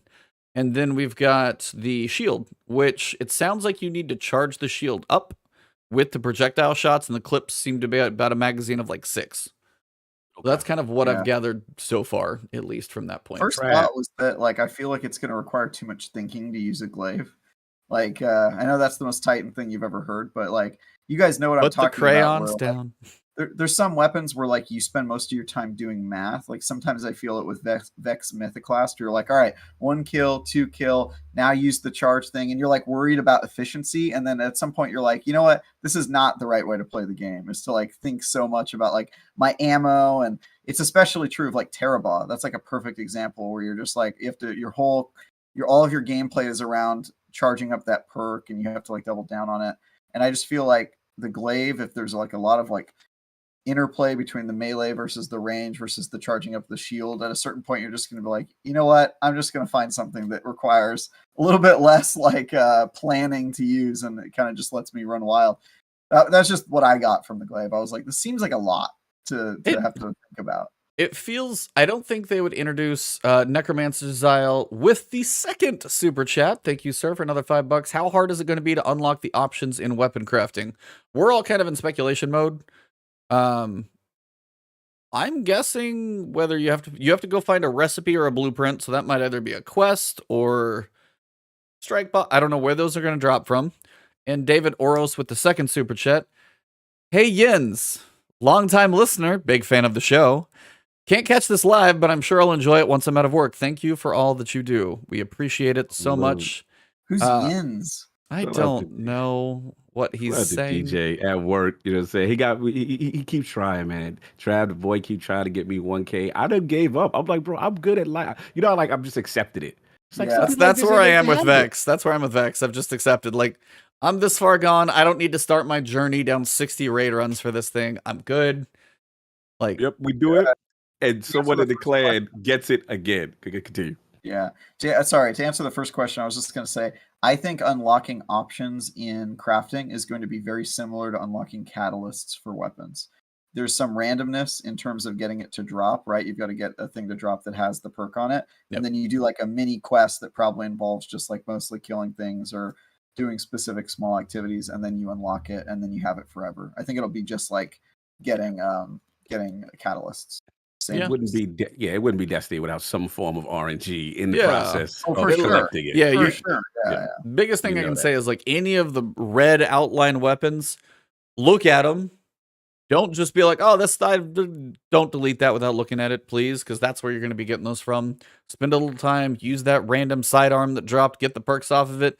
Then you can probably deuces and put it in the trash, but for the time being, get the perks, get the quest done, get what you need out of it, then you can move on. Absolutely. But yeah, definitely. I No, had go one ahead. random question that I missed that I had to No. ask y'all. For Travis. What you think is the random 3 little worms in the cinema? Like they look like 3 Zols in the water. Did y'all see that? Oh, the 3 The- arms. That looks like almost like a throwback to like Fundament, or because Yeah. again, you've got Akka that's been killed. Zal Akka was killed by Oryx, however, but that's that one. Zal Mhm. we killed on a strike, which is still fun. So the 3 Mhm. left are Yol, and Ire or something like that. There's 3 other ones. Mhm. That's probably them.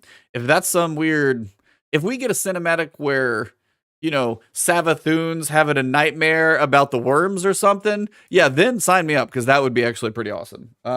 I I think feel like the worms have to appear in her throne world, right? Because they're such a big part of her history. yeah, I picture that as like some cinema, because it looks like Ikora is looking out over some like kind of like white sand desert with a little mini crater and a couple crystals, and then it looks like the same thing and the worms are all around. So I don't know if it's an Ikora cinematic for something that she sees or some vision of Savathun's mind. But I definitely know what you're talking about. I was like, why are there 3 giant worms? This is a big deal. Come on.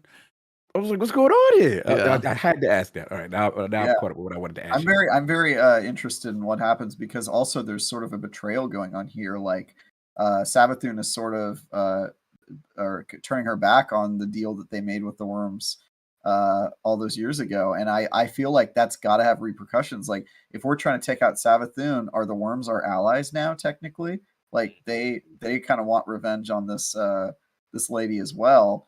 Are they going to starve? Because it's kind of like, don't the worms eat the hive when they don't give them enough violence? You know what I mean? So like, are they just going to starve to death now that they don't have an army killing for them? Like, I'm just very interested in how that's going to evolve the story and that sort of thing. But or it's going to make Ziva this is all so deep in the lore. I would be really surprised if they focused on any of this, just because it's so like, it's got to be like, what, 98% of fans have no idea what a hive worm god is, or something like that. I would agree. Are just not going to know what the heck we're talking about. So that's always been the problem with Destiny's story. I just don't know how deep they can go in the game. I will say I was very happy to see Caiatl. Oh, I was my God. like, okay. Yeah, we talked about that part. We talked about how... Yeah, Season and we of also the said, Risen. Cog, and maybe you agree with this, Caiatl's existence and the nature of that season pretty much confirms Savathun's not going to die in the campaign. Good point. So we're still fighting her Lucent Brood and trying to figure out how to take the light from them. So unless Savathun is dead and her hive are still running around as guardians, I don't see...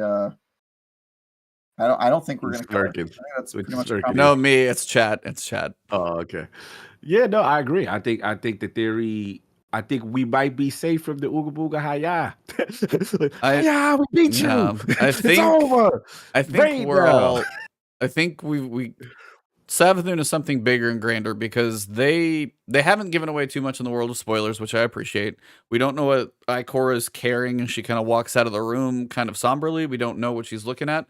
But the big thing is, it seems like they're very excited about what is going to happen with Savathun. They're like, I'm really excited to see what you guys experience here. And I don't think they would be of that level of excitement if it's just like, hey, I can't wait to see you to kill this in Mission 7. It's like, I don't think that's going to be that way.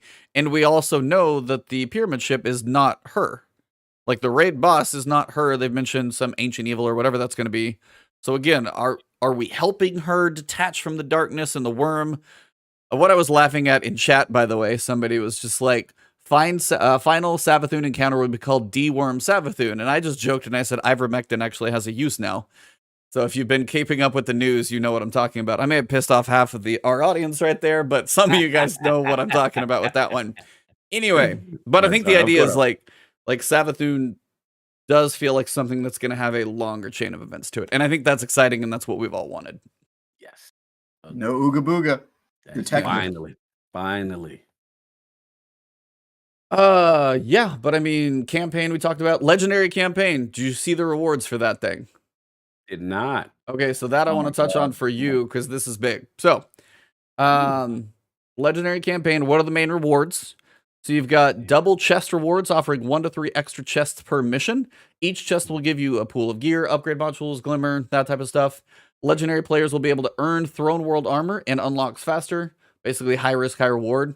They basically describe the missions, though, as like dungeons. Here's an encounter, beat the encounter, chest, move on. Like, the missions have encounters to them. So there's definitely depth to them. Okay, we got that structure. Yep. Are there any unique rewards for completing the story on Legend difficulty? You got an emblem. You got a triumph. Okay. 8 upgrade modules. I know I'm not selling you yet, right? Nothing great. Bungie reward stuff? No? You good? How about if you beat all the missions on Legendary, you get a set of gear that's 20 levels above soft cap. Okay. So you go... If you beat all the Legendary missions, you all of a sudden go 15, 20. Okay. I'm listening. I like that. So that's probably the biggest one. So if you're my whole leveling video just got a wrench thrown into the middle of it, which sucks because I put that out on Tuesday, not thinking this was going to be a thing. There's only so much I can do. No, that's really cool. I do like that. I know people laugh, but I do like 8 modules.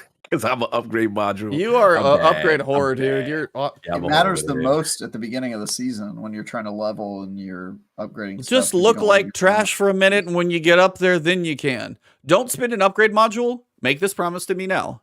Do not spend an upgrade module at least until level 1500. If you spend it in soft cap I will territory, not promise this. why? Why would What you if I get one of ever? those cool exotics and I like it and I It doesn't want to cost play that it? much to buy an upgrade module. It's just wasting resources. And I would be spending on what?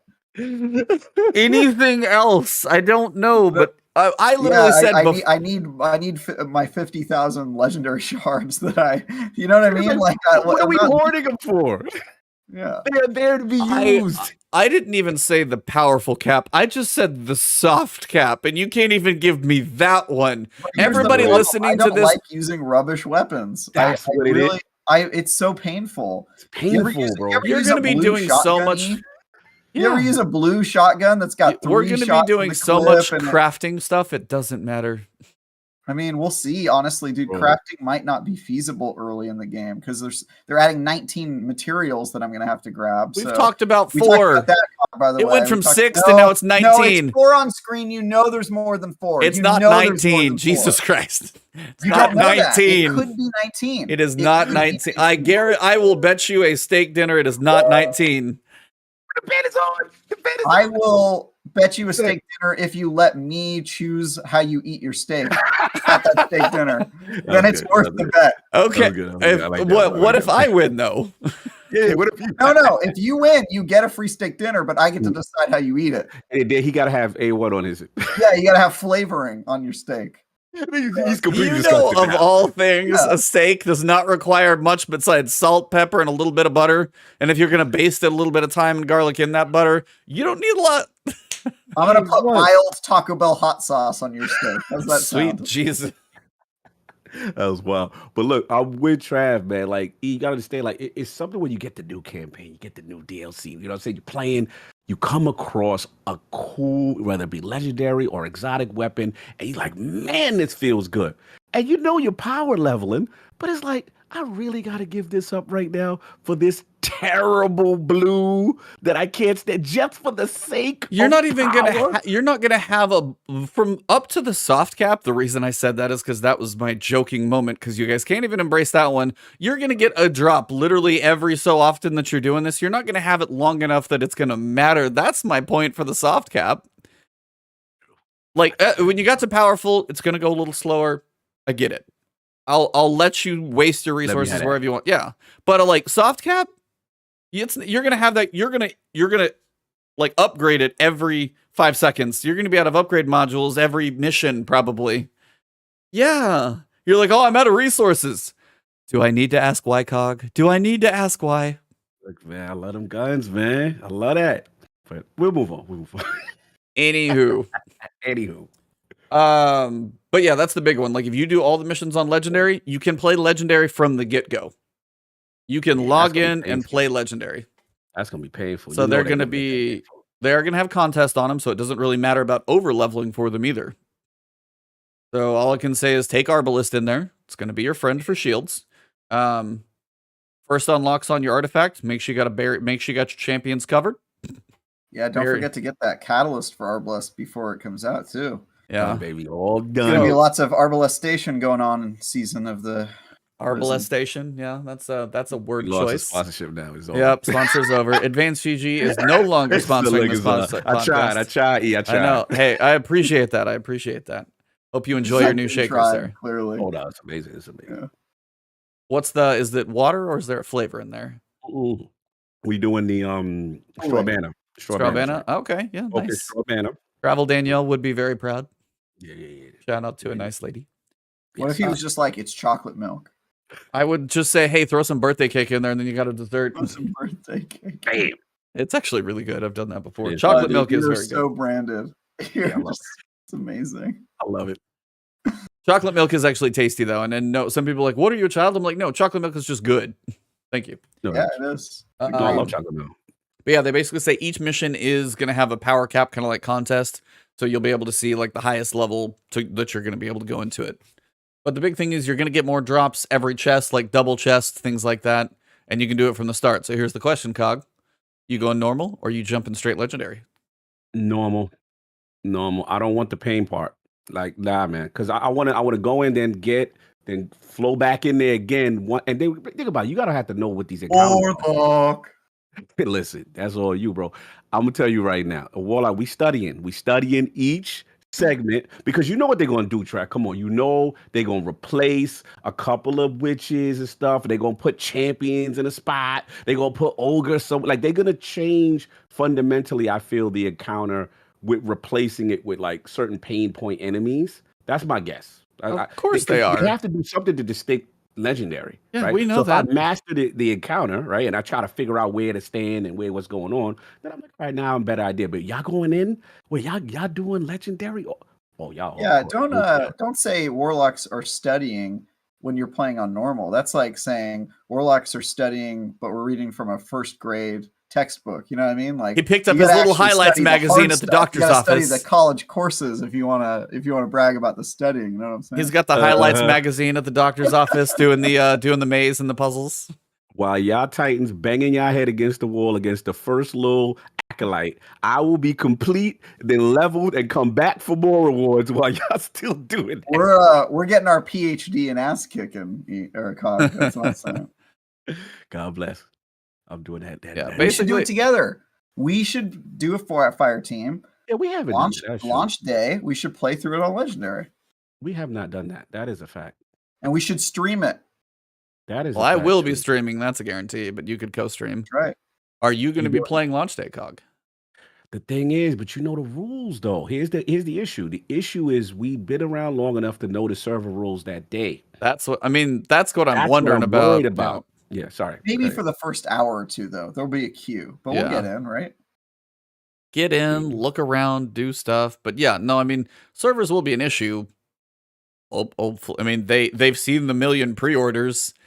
We will have to see how the queue goes. But yeah, you got the 14-hour pre-download. You guys aren't on PlayStation, so that's not an issue. So honestly, I mean, just once we sit in the queue. Day off, Cog? Are you not taking launch day off? What, you're taking Wednesday? No, I'm taking you taking launch day. I'm taking next. I'm taking day 2 when the servers are up. So when you get done with work. Yeah, that's why because I figured I said, come on, Trav, day 1 gonna be crazy. The whole world, they're gonna be like, we're experiencing. But I'm guys, the game. I don't have an option. No, you don't have an option. I was playing this as a player. I would just play the next day or whenever they fix the issue. But I have to race to the finish line. Same thing. So it's like I got day 1 raid race. Yeah. It's me then. It's on me then. Because I figured, I was like, it's going to be crazy that first day. Take it off, bro. You work for a tech company. You must have unlimited vacation. There's no way they're paying you for your days off. I'm trying to put my business out. Moving on. I know how tech companies work. Unlimited vacation, but realistically, you can never probably take less. Otherwise, yeah. Such a trap, dude. It's such a trap. I've had unlimited vacation for like a decade, and I've never taken a day off. It's such a trap. Okay, well, Tangent officially done.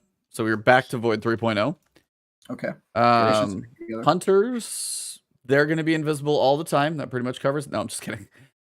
They will be, though. So, like, the Mobius Quiver is going to have 2 triple shots out, and that one's going to actually, if they're attached by, like, Mobius Quiver, it's going to cause them to be volatile, so then you can have them explode, chain explosions, and that's going to happen. The other side of it, which is the Deadfall Anchor, is actually going to have more of a suction effect, so you can get the enemies in there. And then they have 3 aspects. One of these is just PvP forever, I'm sure. The Trapper's Ambush, player can activate Quick Fall to spin their melee charge and dive to the ground, creating a smoke cloud upon impact. Enemies caught in the cloud are weakened, and allies become invisible. In addition, snare bombs, upon attaching to surfaces, cause nearby allies to become invisible. So that's part of the invisible. Vanishing Step. Dodging makes hunters invisible. Period. That's just every PvP hunter ever. Dodge, invisible. Go. I mean, didn't they get their dodge nerf recently though? A little bit.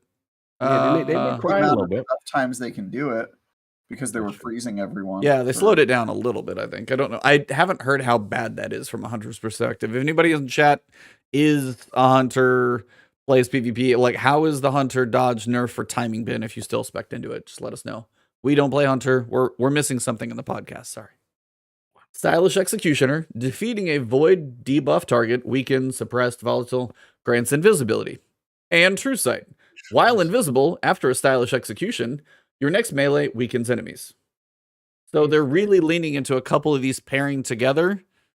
Like, and you could just like cycle. So for the Titans, it's about getting the overshield, refreshing the overshield. Hunters, it feels like that invisibility, respec, keeping that uptime going more and more. And then the Warlocks. You guys are just going to be like devour, lethal. You guys are going to suck to fight against. And PvP is going to be real interesting. So you get a new melee. Pocket Singularity. Fires an unstable ball of void energy that detonates when it nears enemies and pushes them away from the blast, making them volatile. So picture a shotgun rusher now being Pocket Singularity if you can time it up right. Then you get to hit them, push them back, and if you kill them, they're going to explode. So double wins. You've got your Nova Warp. Super lets Warlocks quickly teleport from one spot to the next, and players can choose to let loose with a deadly Void Eruption. We know about that. With the Vortex Super Enhancement, the Nova Bomb will now draw enemies into your Singularity and then damage them once inside. Casting a Nova Bomb with the Cataclysm Enhancement will cause it to travel slow as before and then split off into projectiles. That's pretty standard. But yeah, your Vortex one is now going to have the bring into my Vortex of Doom situation.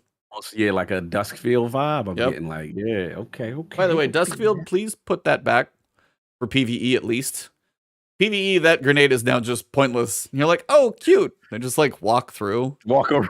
You're like, what are you doing? Just know that if you don't like it in PvP, fine. Turn the functionality back on in PvE.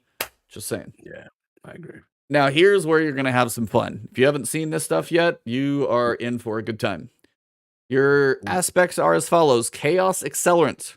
Hold down the grenade button to overcharge your Vortex, Axion Bolt, Scatter, and Magnetic Grenades. Magnetic Grenades overcharge into Handheld Supernova. Every class has every grenade, in case you didn't know. Whoa. Slow down. For Warlocks? That's crazy. So magnetic grenades overcharge into Supernova? Yep. Yeah, that's the way they're giving everybody the Handheld Supernova. Yeah, so that's how you're getting Handheld Supernova and keeping it, but you're also getting every grenade. So you have Void Wall, which you haven't had. You're gonna have that. Yeah, you're gonna have suppressing. I don't even know about that life. Suppression grenade. You're gonna have that. It's gonna be weird. It's gonna be super weird to like. Yeah, that's weird. Yeah, I can't even imagine a Titan using like the. Yeah, like it's gonna be weird. We don't get to charge it. Is that not clear?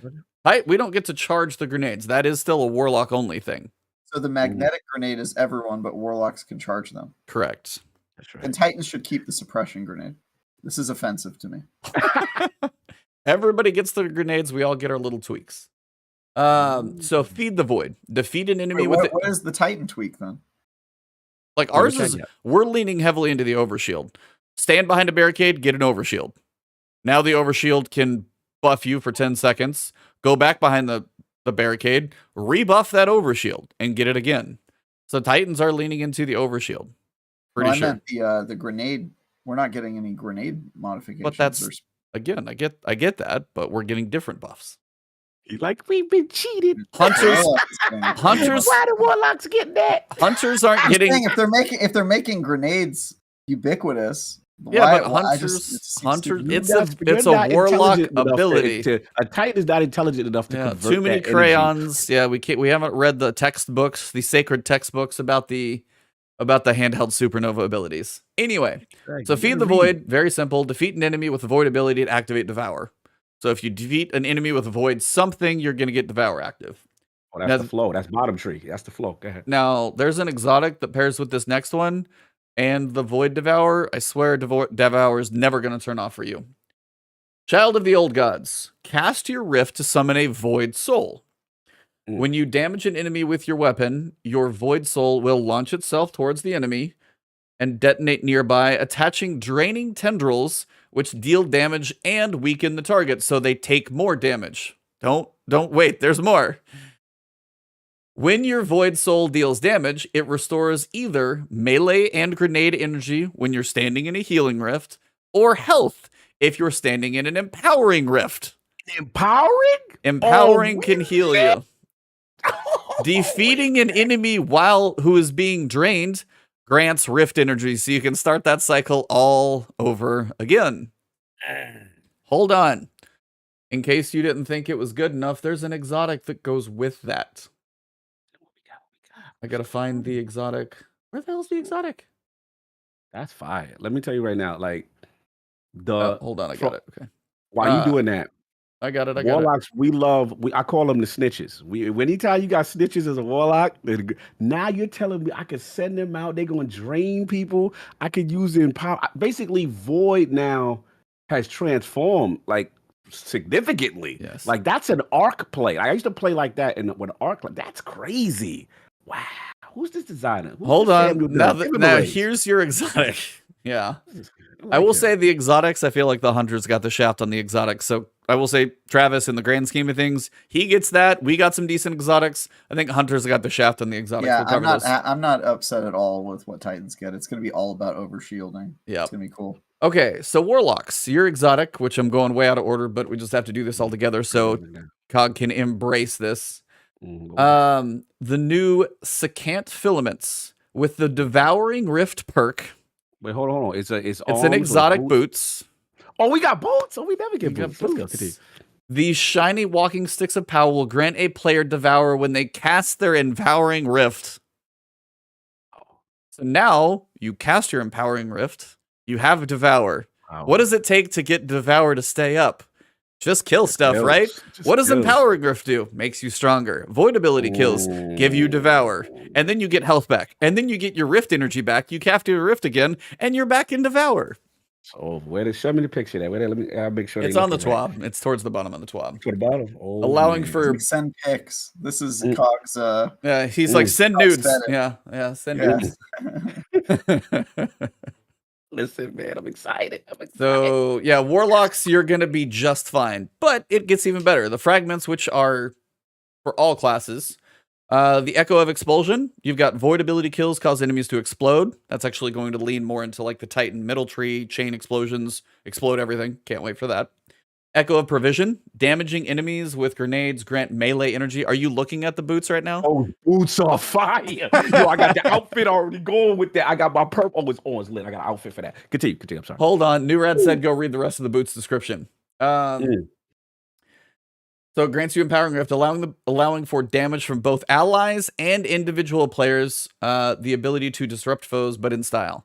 This started as what can we give Warlocks that would make Empowering Rift a more viable choice in Master Plus content? The answer was, well, has to heal you, right? Yeah, basically makes sense. That's it. And eventually we said, if there ain't no healing, we're not interested. Yeah, I need my constant band-aids to be put on me. I just need constant health packs, please. Yeah. Couldn't play well. Gotta have healing. So we eventually settled on Devouring Rift Pants. Overload was added to increase excitement. Yeah, you're pretty much good. Overload Rift. Those boots look so fine. Yeah, we ain't skipped leg day too. I like these. Continue. Anyway, back to the Fragments. You've got the Echo of Provision. Damaging enemies with grenades grants melee energy. This has a strength penalty. This one just pisses me off.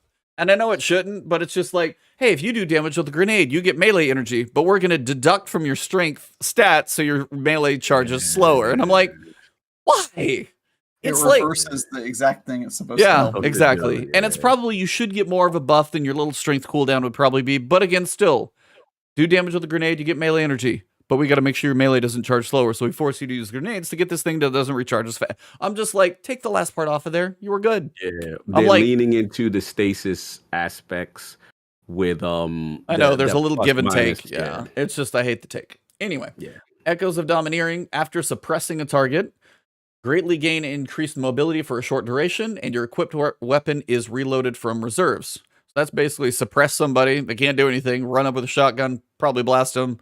Or suppress a Lucent Brood and go crush their ghost.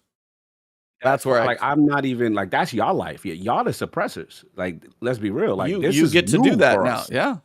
Yeah, like to me, one of the most disrespectful things is you fight a Titan and he throws that on. He's like, turn your powers off. Shut up.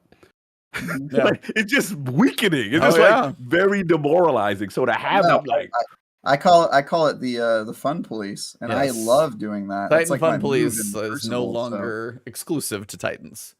The last one. I'm definitely sad about that because the Fun Police has been a Titan exclusive, and it's also one of the only things that's made the Defender Titan viable in PvP. Really, I mean, the bubble is so situational; it's not really that useful. But that grenade is a game changer. It can shut down supers if you know how to use it. It's lethal, and I feel like it makes the Titan Void subclass a lot less unique and interesting. I kind of agree.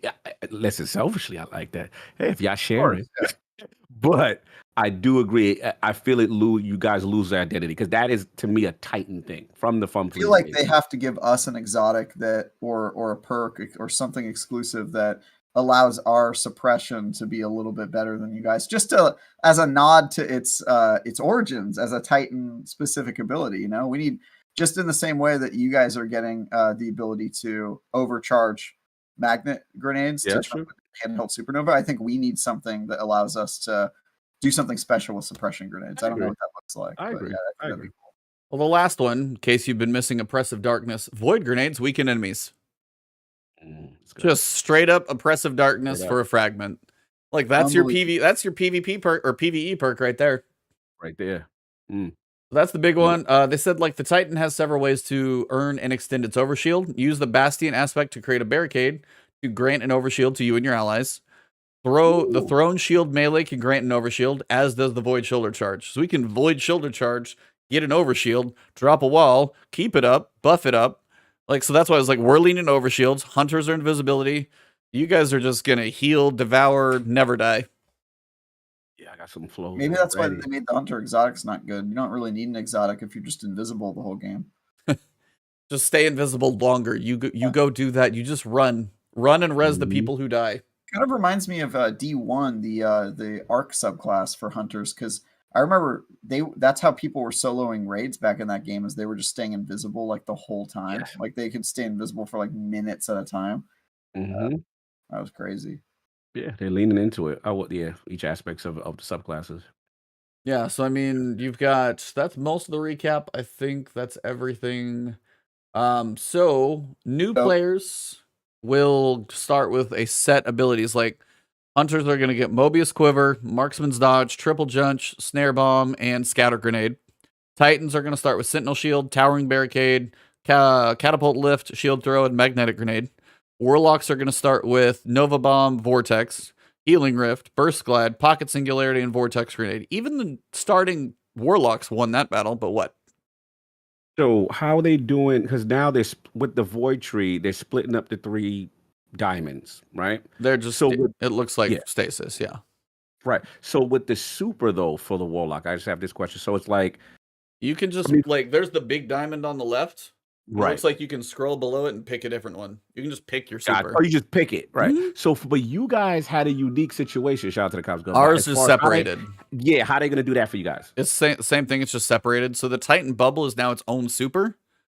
And it's not going to be hold. It's just going to be click, which also means now the Titan Bubble is instant. So that's actually, they even described it for PvP. You see somebody in the air about to cast like Blade Barrage, you can actually get the super off in time to take the Blade Barrage with the bubble and survive, as opposed to hold the butt dead. Yeah, you got to do that whole, because you guys be Captain America first, then transform into a bubble. Yeah. Got it. So now that's instant based on fragment. And it's on the tier 5 recharge time, just as your Well of Radiance. So it's the fastest recharge super as well, so you get it up more often. But yeah, if you've been playing for a while, most everything is going to be unlocked, except they said a few aspects or like a few fragments or something are going to come like after the raid. Travis and I were joking there might be a couple game breakers in there. Of course. But most things, when you log in, Void is mostly going to be unlocked. So you don't have to go through this lengthy process, it seems like. That'll be something just to clarify with, but most of it's going to be there. So. What about new lights? That's what the things I read off are what new lights start with. And then I think new lights are going to work on unlocking their Void subclass through Ikora is what I've heard. Yeah. Oh, they make her useful. Yeah. She's going to be like, well, she's like the main story beat, it seems, for Witch Queen. So we've also now got her piece of the Void subclass. The weird part is that's the first subclass they get. So they're going to do the aspects and the fragments. And then they're going to be like, all right, now go with the other 2, mess with the other solar and arc trees. This crap looks weird. We're going to fix this in about 6 months. predictions. Who's going to be the Solar and Arc NPC vendor? Arc will be. I was gonna say Zavala, but he always pops a bubble. Mm-hmm. I don't probably. I want What, Anna say 14? Bray. Anna Bray should be Arc. Because she's a hunter and she's got like the Arc stuff, you know. I'm trying to think who's used Solar. Isn't Saint? Oh, no. Saint would be Solar. Saint would be Saladin. No. Saladin would be Solar. Oh yeah, Saladin would be Solar. Okay. Or everything's gonna go through Icor and it's not gonna matter. Yeah, that's true too. No one else. He's just gonna be your subclass vendor. What'd you say, Trav? Characters we haven't met yet. That's true. And then when we get our next no, I'm just kidding. Caiatl will be Solar. Can't run a Caiatl. Let me teach you what it means to be a guardian. Disrespect my tank. I love when she says that. Yeah. They'll give you a Hunter Vanguard and he'll do something finally. No, who knows? I will say Titans though. That helmet. The Lorely Splendor helm. More than just a pretty face, it has the Cauterizing Flame perk. I run Bottom Tree Titan all the time, so this one speaks to me in so many ways. Basically, it says it allows for sunspots to heal players when they have Sun Warrior. The healing is actually a nice thing. Critically wounded, no big. The perk will ensure that a sunspot is created in your location to give you one last fighting chance with that perk and grenade melee recharge and supers. Plus more damage, always a good thing. And it just looks amazing. It looks cool as hell. Like, so yeah, like Roman Centurion type joint. Like, and I got like fire wings on my head. This is amazing. It's like a fiery Icarus kind of vibe. Like, it's crazy. I go like, we got to give it up to the art team, man. They always kill it, man. Oh, yeah. That's crazy. I even saw also the capture team apparently, because I saw one of the, I guess it was like artists or something like that. They said, "Thank you for making my creation look absolutely amazing," from like the capture team. So apparently they place it in the picture wherever it is in the world. They probably just put the thing on the ground and move the camera. But yeah, the capture team taking these pictures apparently doing pretty good. So we've got the Hoarfrost chest. That's the big glacial wall that we've seen, but it's also going to work for benefits of basically like one of the best barricades you can have. It's still got the little window to shoot between. I like that part. If things get close to you, you're gonna slow things near the barricade. And then it's also going to boost weapon reload stability and range. Sounds a lot more like that sounds like kind of empowering range boost, but now you've got reload speed, stability, and range with that ice wall. Ice wall, I hate the Titan super, but that ice wall is definitely something somebody on your team can put down and lots of benefit from. Could you imagine like if somebody destroys your ice? Yeah, and then it goes away. Yeah. Well, hopefully not. Mm-hmm. You have the best boots ever, so you just Warlock Rift for all those things. You've also got some gauntlets, so those are going to be fun. The Osteomancy gauntlets, those are the fervid cold snap perks. So you get double cold snaps with faster recharge. Oh no, hold on. You get double cold snap grenades. They have enhanced seeking, and they travel farther, but it also says it will recharge faster when it makes direct impact.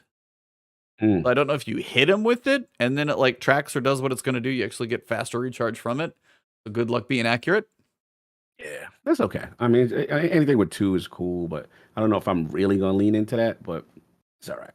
It's basically, you know, those specific class specific type exotics.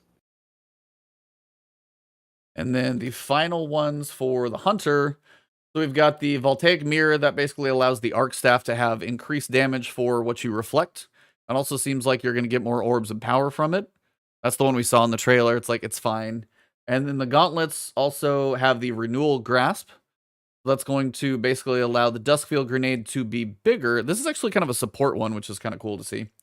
So it gives Guardians a much larger radius for their Duskfield Grenades, while also nerfing incoming damage for all allies within the Duskfield Grenade.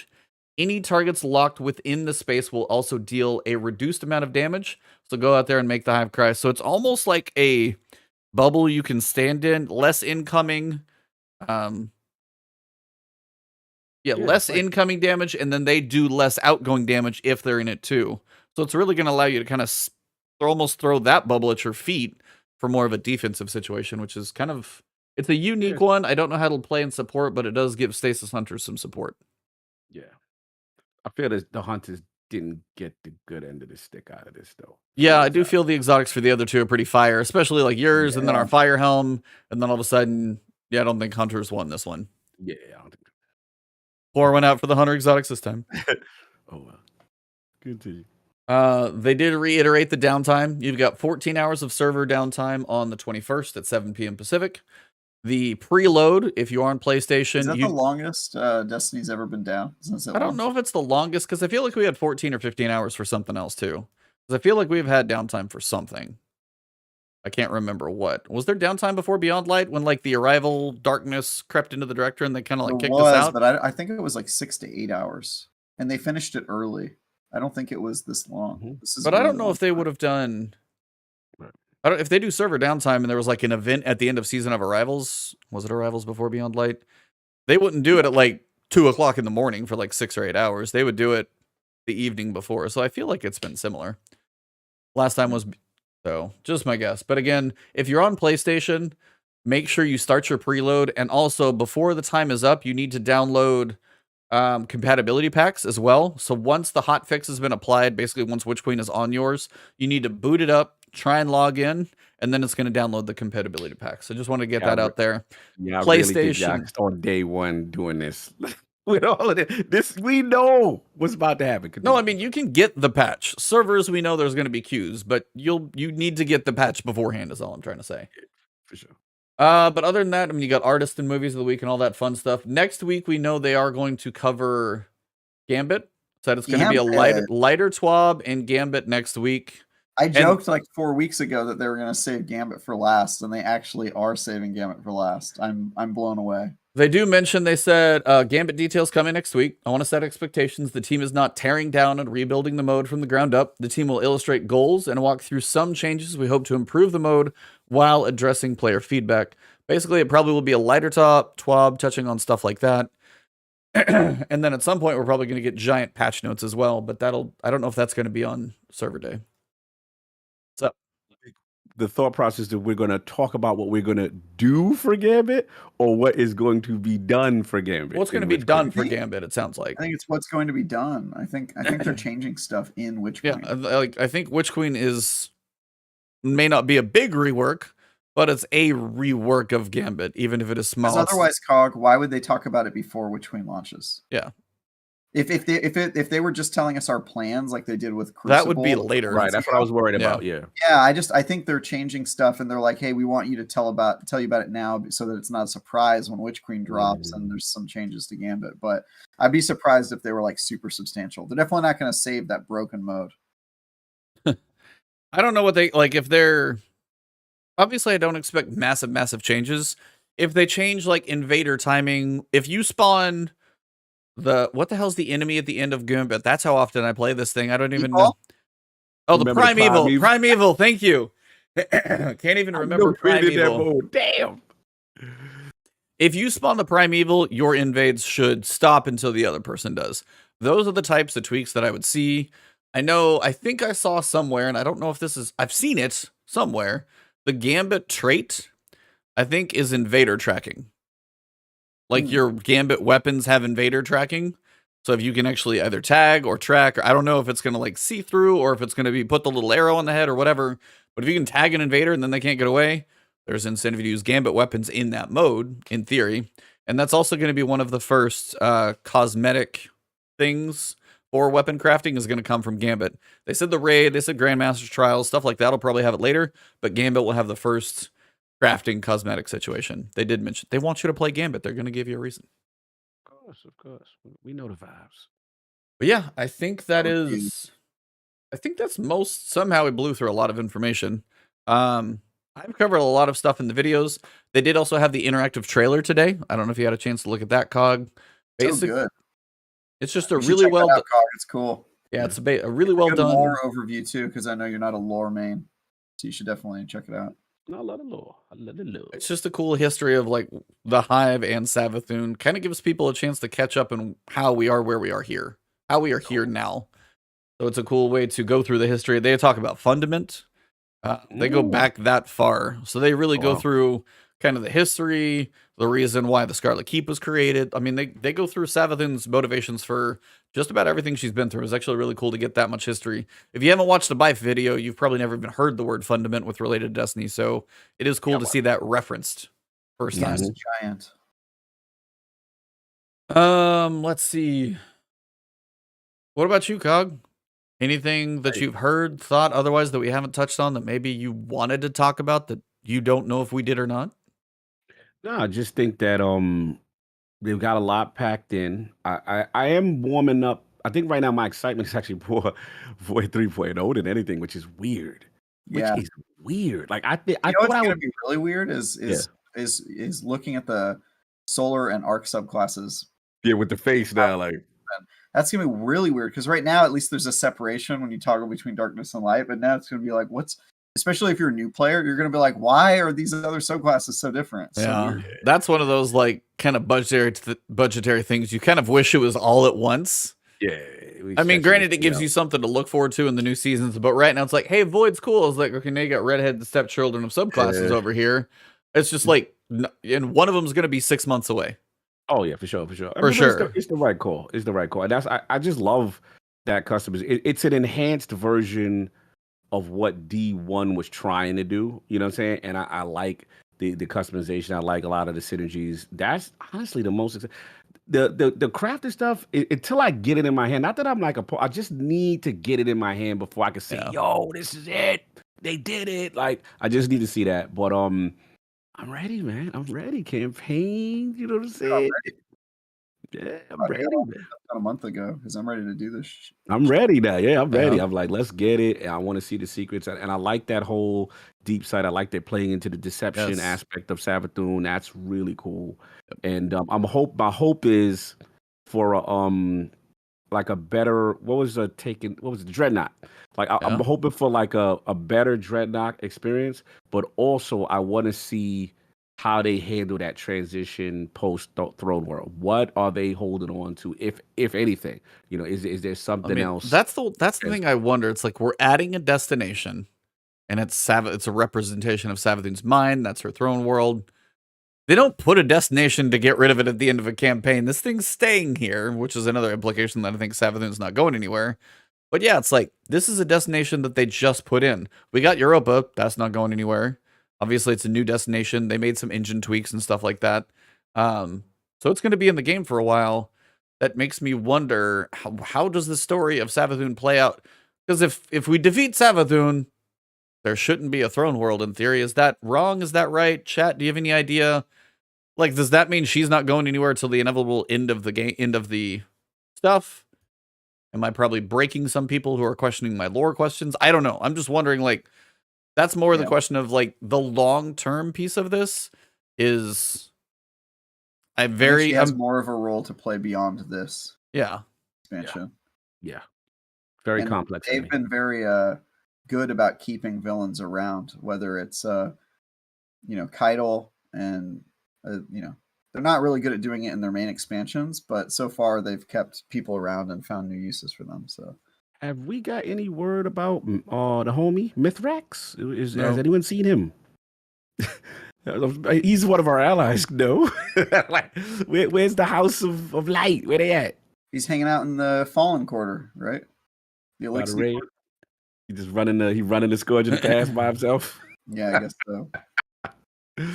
Interesting. I'm very curious with him too, and the Crow advancement. What is going to happen? Yeah, Crow's at least going to be part of the season.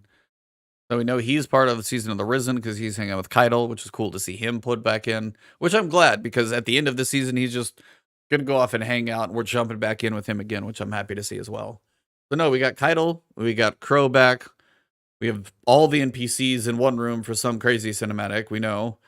And then I just got to know what happens with Savathun, and I want to understand the raid. The story connection to the raid has to be, like, it's got to be epic. 1000%. That's what I want to know, because this is Savathun, man. So I mean, I know that's probably most likely not going to be The vibe I'm getting now is like it's probably not going to be a Taken King thing because it doesn't seem it's this ancient evil, right? So this is something else, and we maybe what if we get the race, the other, you know? What if we get competitive of it? I wouldn't hold your breath. I'm asking too The much. Veil, yeah, you're asking access to sequel. Yeah, you're gonna get Taniks in the pyramid. No. Taniks gonna come back. If Taniks is the raid boss, Travis's review score just... He's the admiral of the Black Fleet, Taniks. If Taniks is the raid boss, I think Travis's review just dropped by 3 points. Yeah. That would be really tough. You can't give a game a bad review because they use Taniks as a boss again. But you can definitely talk about it for 4 paragraphs and just really question the storytelling chops of the game. But yeah, I'm still hopeful that the thing they're holding on to, I think at this point I've kind of given up on them holding out for a secret subclass in the what is it, the poison subclass, even though all the evidence is like pointing. No, I think it's something they wanted to. Yeah. But I don't think they could build it, balance it, and I think Stasis scared them because it came out so busted. They had to nerf it 4 times, still was like all of those things. I think that scared them so much and they had to take so much time trying to fix that.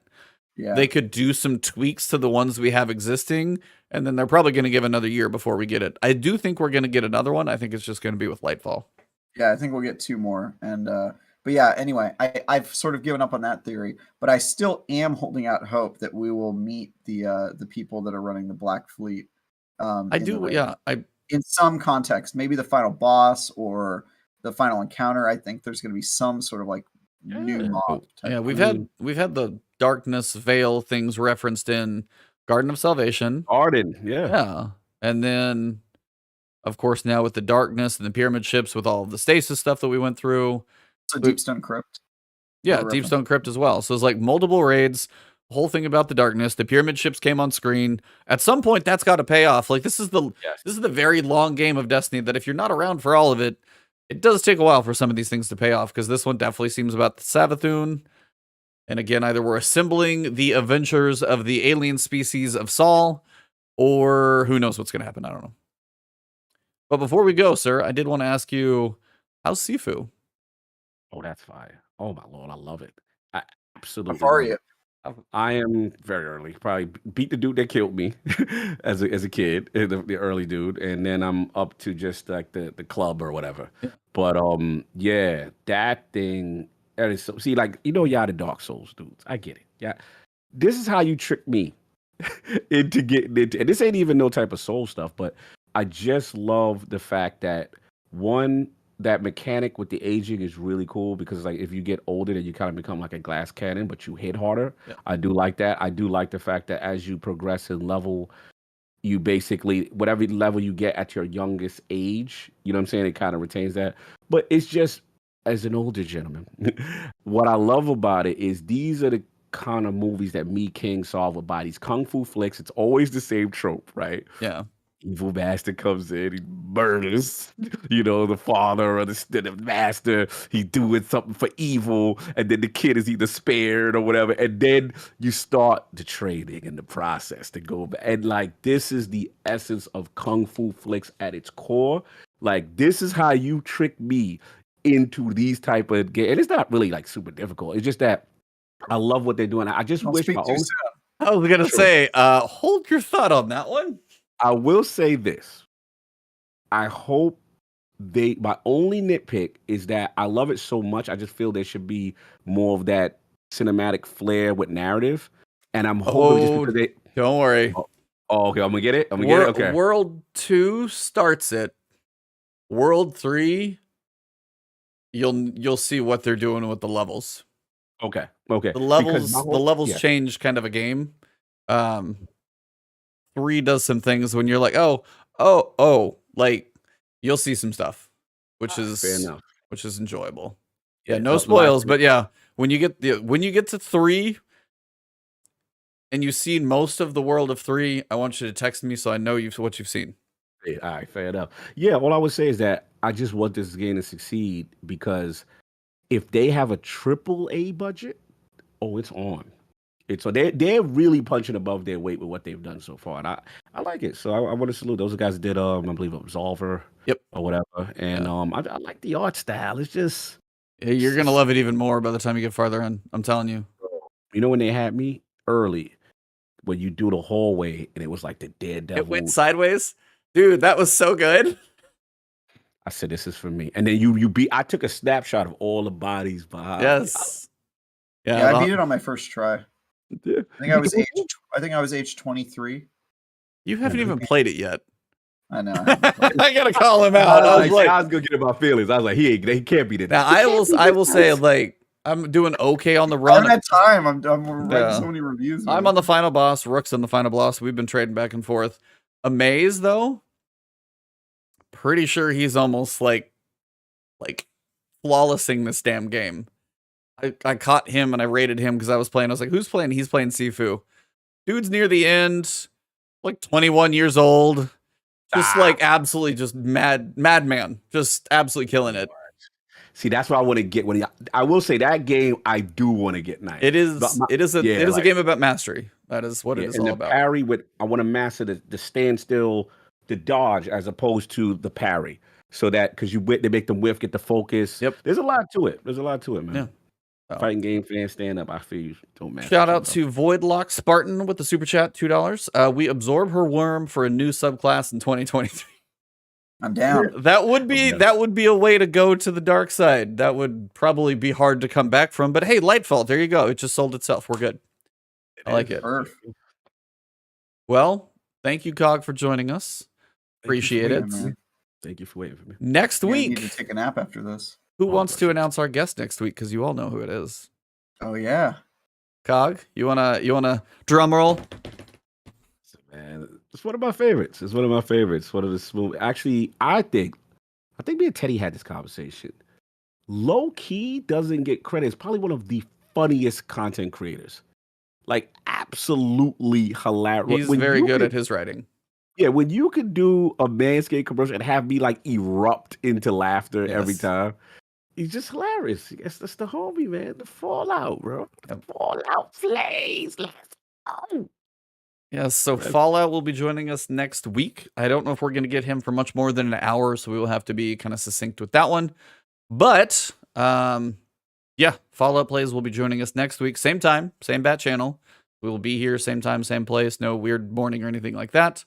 So it will be the 17th, if I can do math correctly. 7 p.m. Fallout Plays joining us. We're basically going to have all the information for Witch Queen. So we're just going to jump in and see. And talk about Gambit the whole time. We're going to be the Gambit exclusive show. Yes, it's going to be Gambit, Fallout's favorite topic, I'm sure. But honestly, shout out to Fallout. Shout out to Mercules as well over on DCP. Right now, they've got Kevin Giannis. Yeah, shout out to Mercules first. He had Chris Proctor on Massive Breakdown. Excellent listen. And then right now, as we're wrapping up this show, DCP is kicking into their piece. They've got Kevin Giannis and one other gentleman from Bungie. I just remember Kevin, so I'm sorry the other guy. I forgot to look, but they have two Bungie guys on there talking, and then it's Fallout, Mercules, and the DCP crew talking to a couple of Bungie guys tonight. So if you want any more information, a lot of information dropped this week. I'm going to give that a listen to see what other nuggets, because they always tend to, I will say Chris Proctor in the interviews will tend to give probably a little more than you'd expect. But it's been like, I mean, he's mostly just given like nuggets about like weapon archetypes and things, but he'll just give some information. You're like, oh, there's like 50 weapons. And you're like, I'm sorry? You're like, what? Yeah, that was one of the things that I saw come out from when Chris Proctor was with Mercules. He's like, yeah, there's like 42. And then in the ViDoc, it was like 50. But no, those are some good listens when they get a chance to talk with those guys. So just wanted to drop that one. So when we are done with our podcast, which I do believe there's a good amount of you watching. Shout out to all 120 of you guys. Thank you for the super chats. Thank you, Cog, for making that. My advice is please go to twitch.tv/DCP Live. I think it's DCP Live or DCP_Live. Go check out that one. Shouldn't be too far in the middle of it. So that is going to be a good listen. I will listen to it, so I advise checking it out. They're a hilarious crew. So. Oh, yeah, for sure. Those are the homies. But gentlemen, as we wrap this thing up, Travis, what awesome you didn't hear him talk about Crossfire X, by the way. Missed that, and I did want to hear that. Tell him, please. Yeah, briefly. Yeah, it is one of the worst games I've ever played. It's unbearable. No. Yeah. You were the Yep. chosen one. Yeah, You no, were it's the terrible, chosen dude. exclusive. What happened? The main menu doesn't even run stable. So The what are main menu glitches out and has frame drops and crashes. It has one of the most disgusting microtransaction models ever, where you can buy more powerful weapons to help you in the game.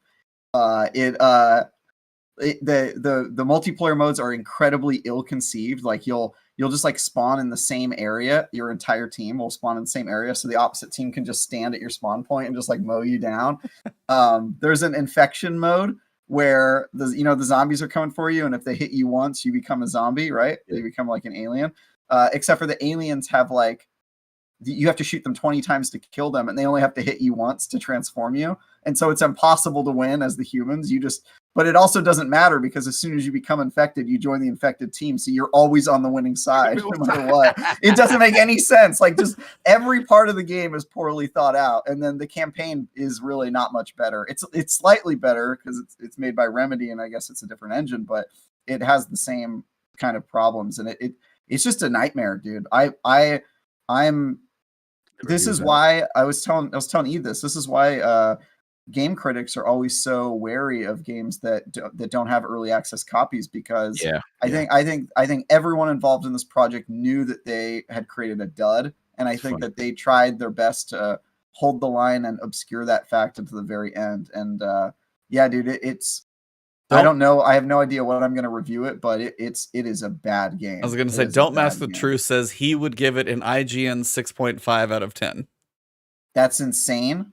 A 6.5 would be like okay, almost good. So you're leaning more like 3 or 4 right now, it feels like. Yeah, it's 4 at the most. It is at the very least a bad game. Damn. And a 3 at IGN means awful.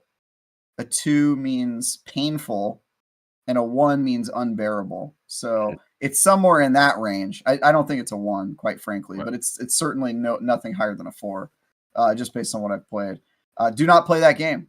Do not do it. It's not even worth a download on Game Pass. Honestly, it's not. It's in Game Pass.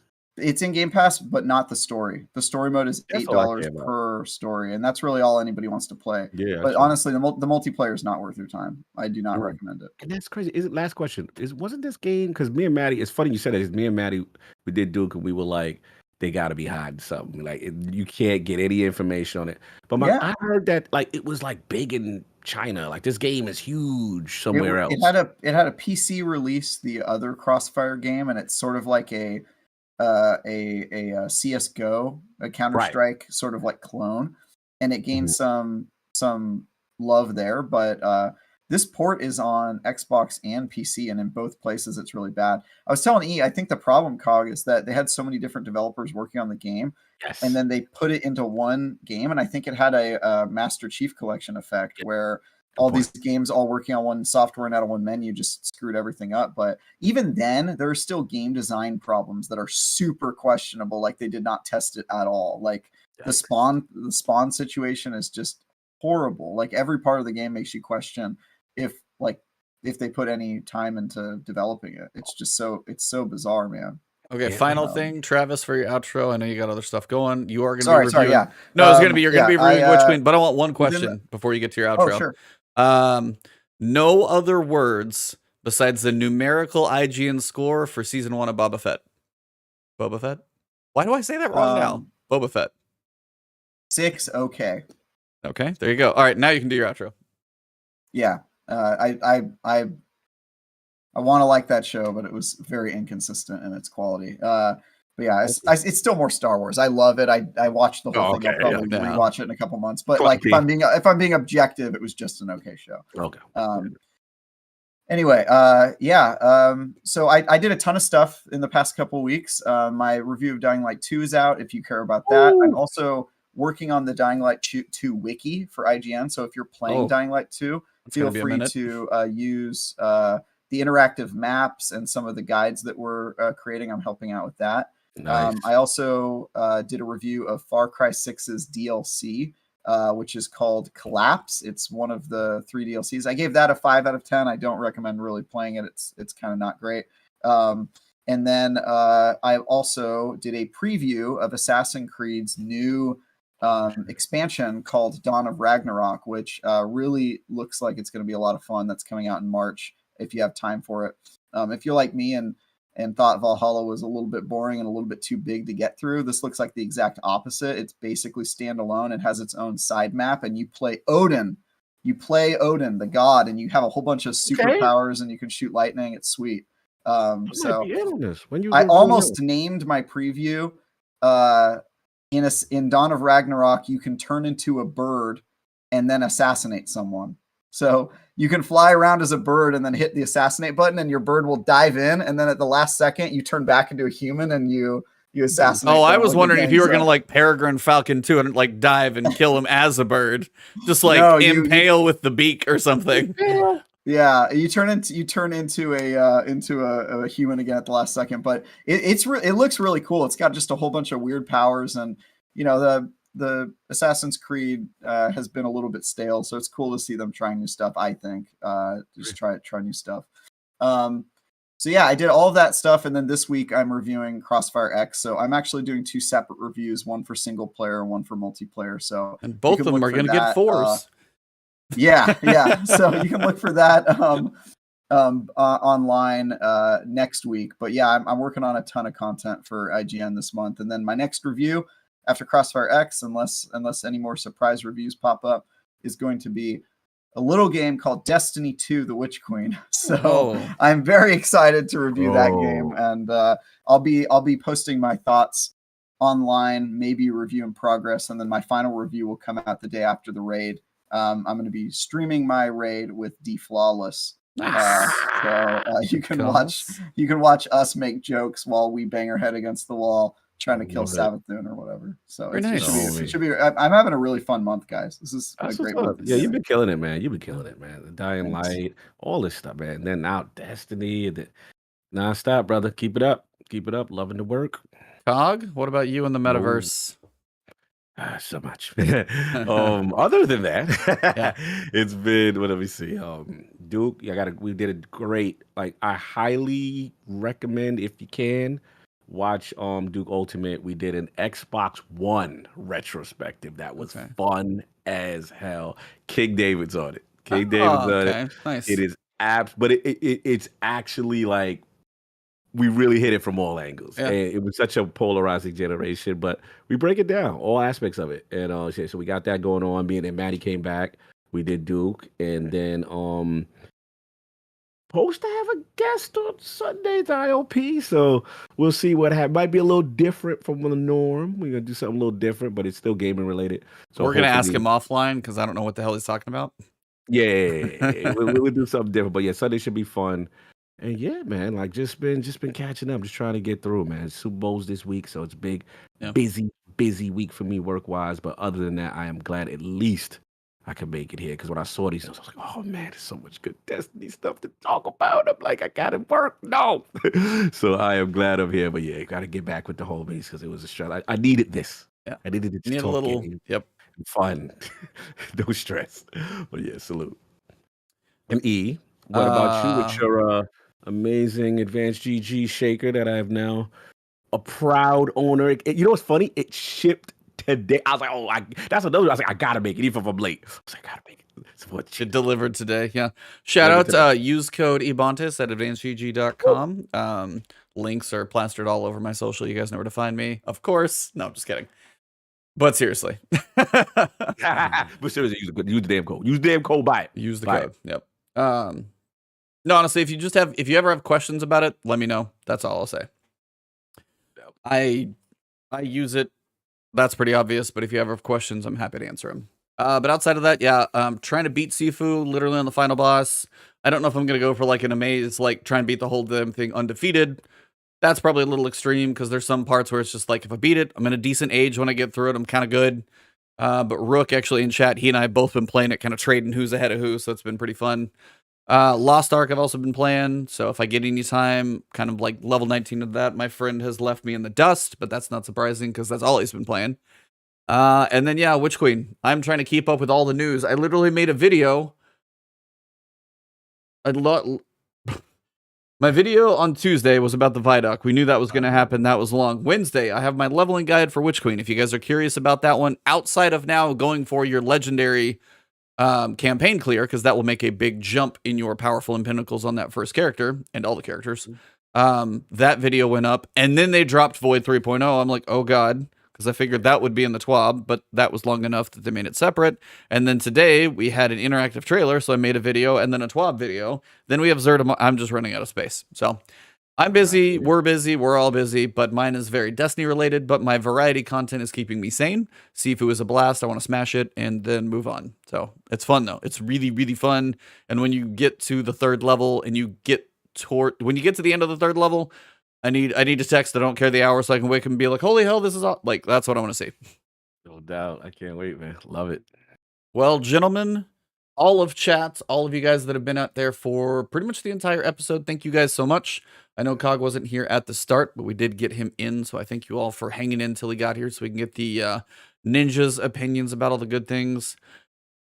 The best dressed man with the tailored suits and ties. Yeah, he's looking good, man. Yeah. That's a man about his business. Yeah. You got my gamer tag right here. He's got his gamer tag, Tie Guy Travis, inside of the breast pocket. That man is monogrammed. Yep. That man's got it covered. So, for everybody, thank you so much for being here. We will see you tomorrow, same time, same bat channel with Fallout Plays. Do not miss this one. We're going to have a good time in that one. But for this episode, number 184, February 10th, we are not far from Witch Queen. We have 12 days. So for this episode, it has been the last word. Last word. He did it. All right, everybody, I'm going to end the stream. You guys are amazing. If you want to catch any of these people, you know where to find them. Socials, follows, tweets. And if you want to watch me playing Sifu and maybe beat that boss, go find me on Twitch. Have a good one. See ya. Figured I'd give you that one since you made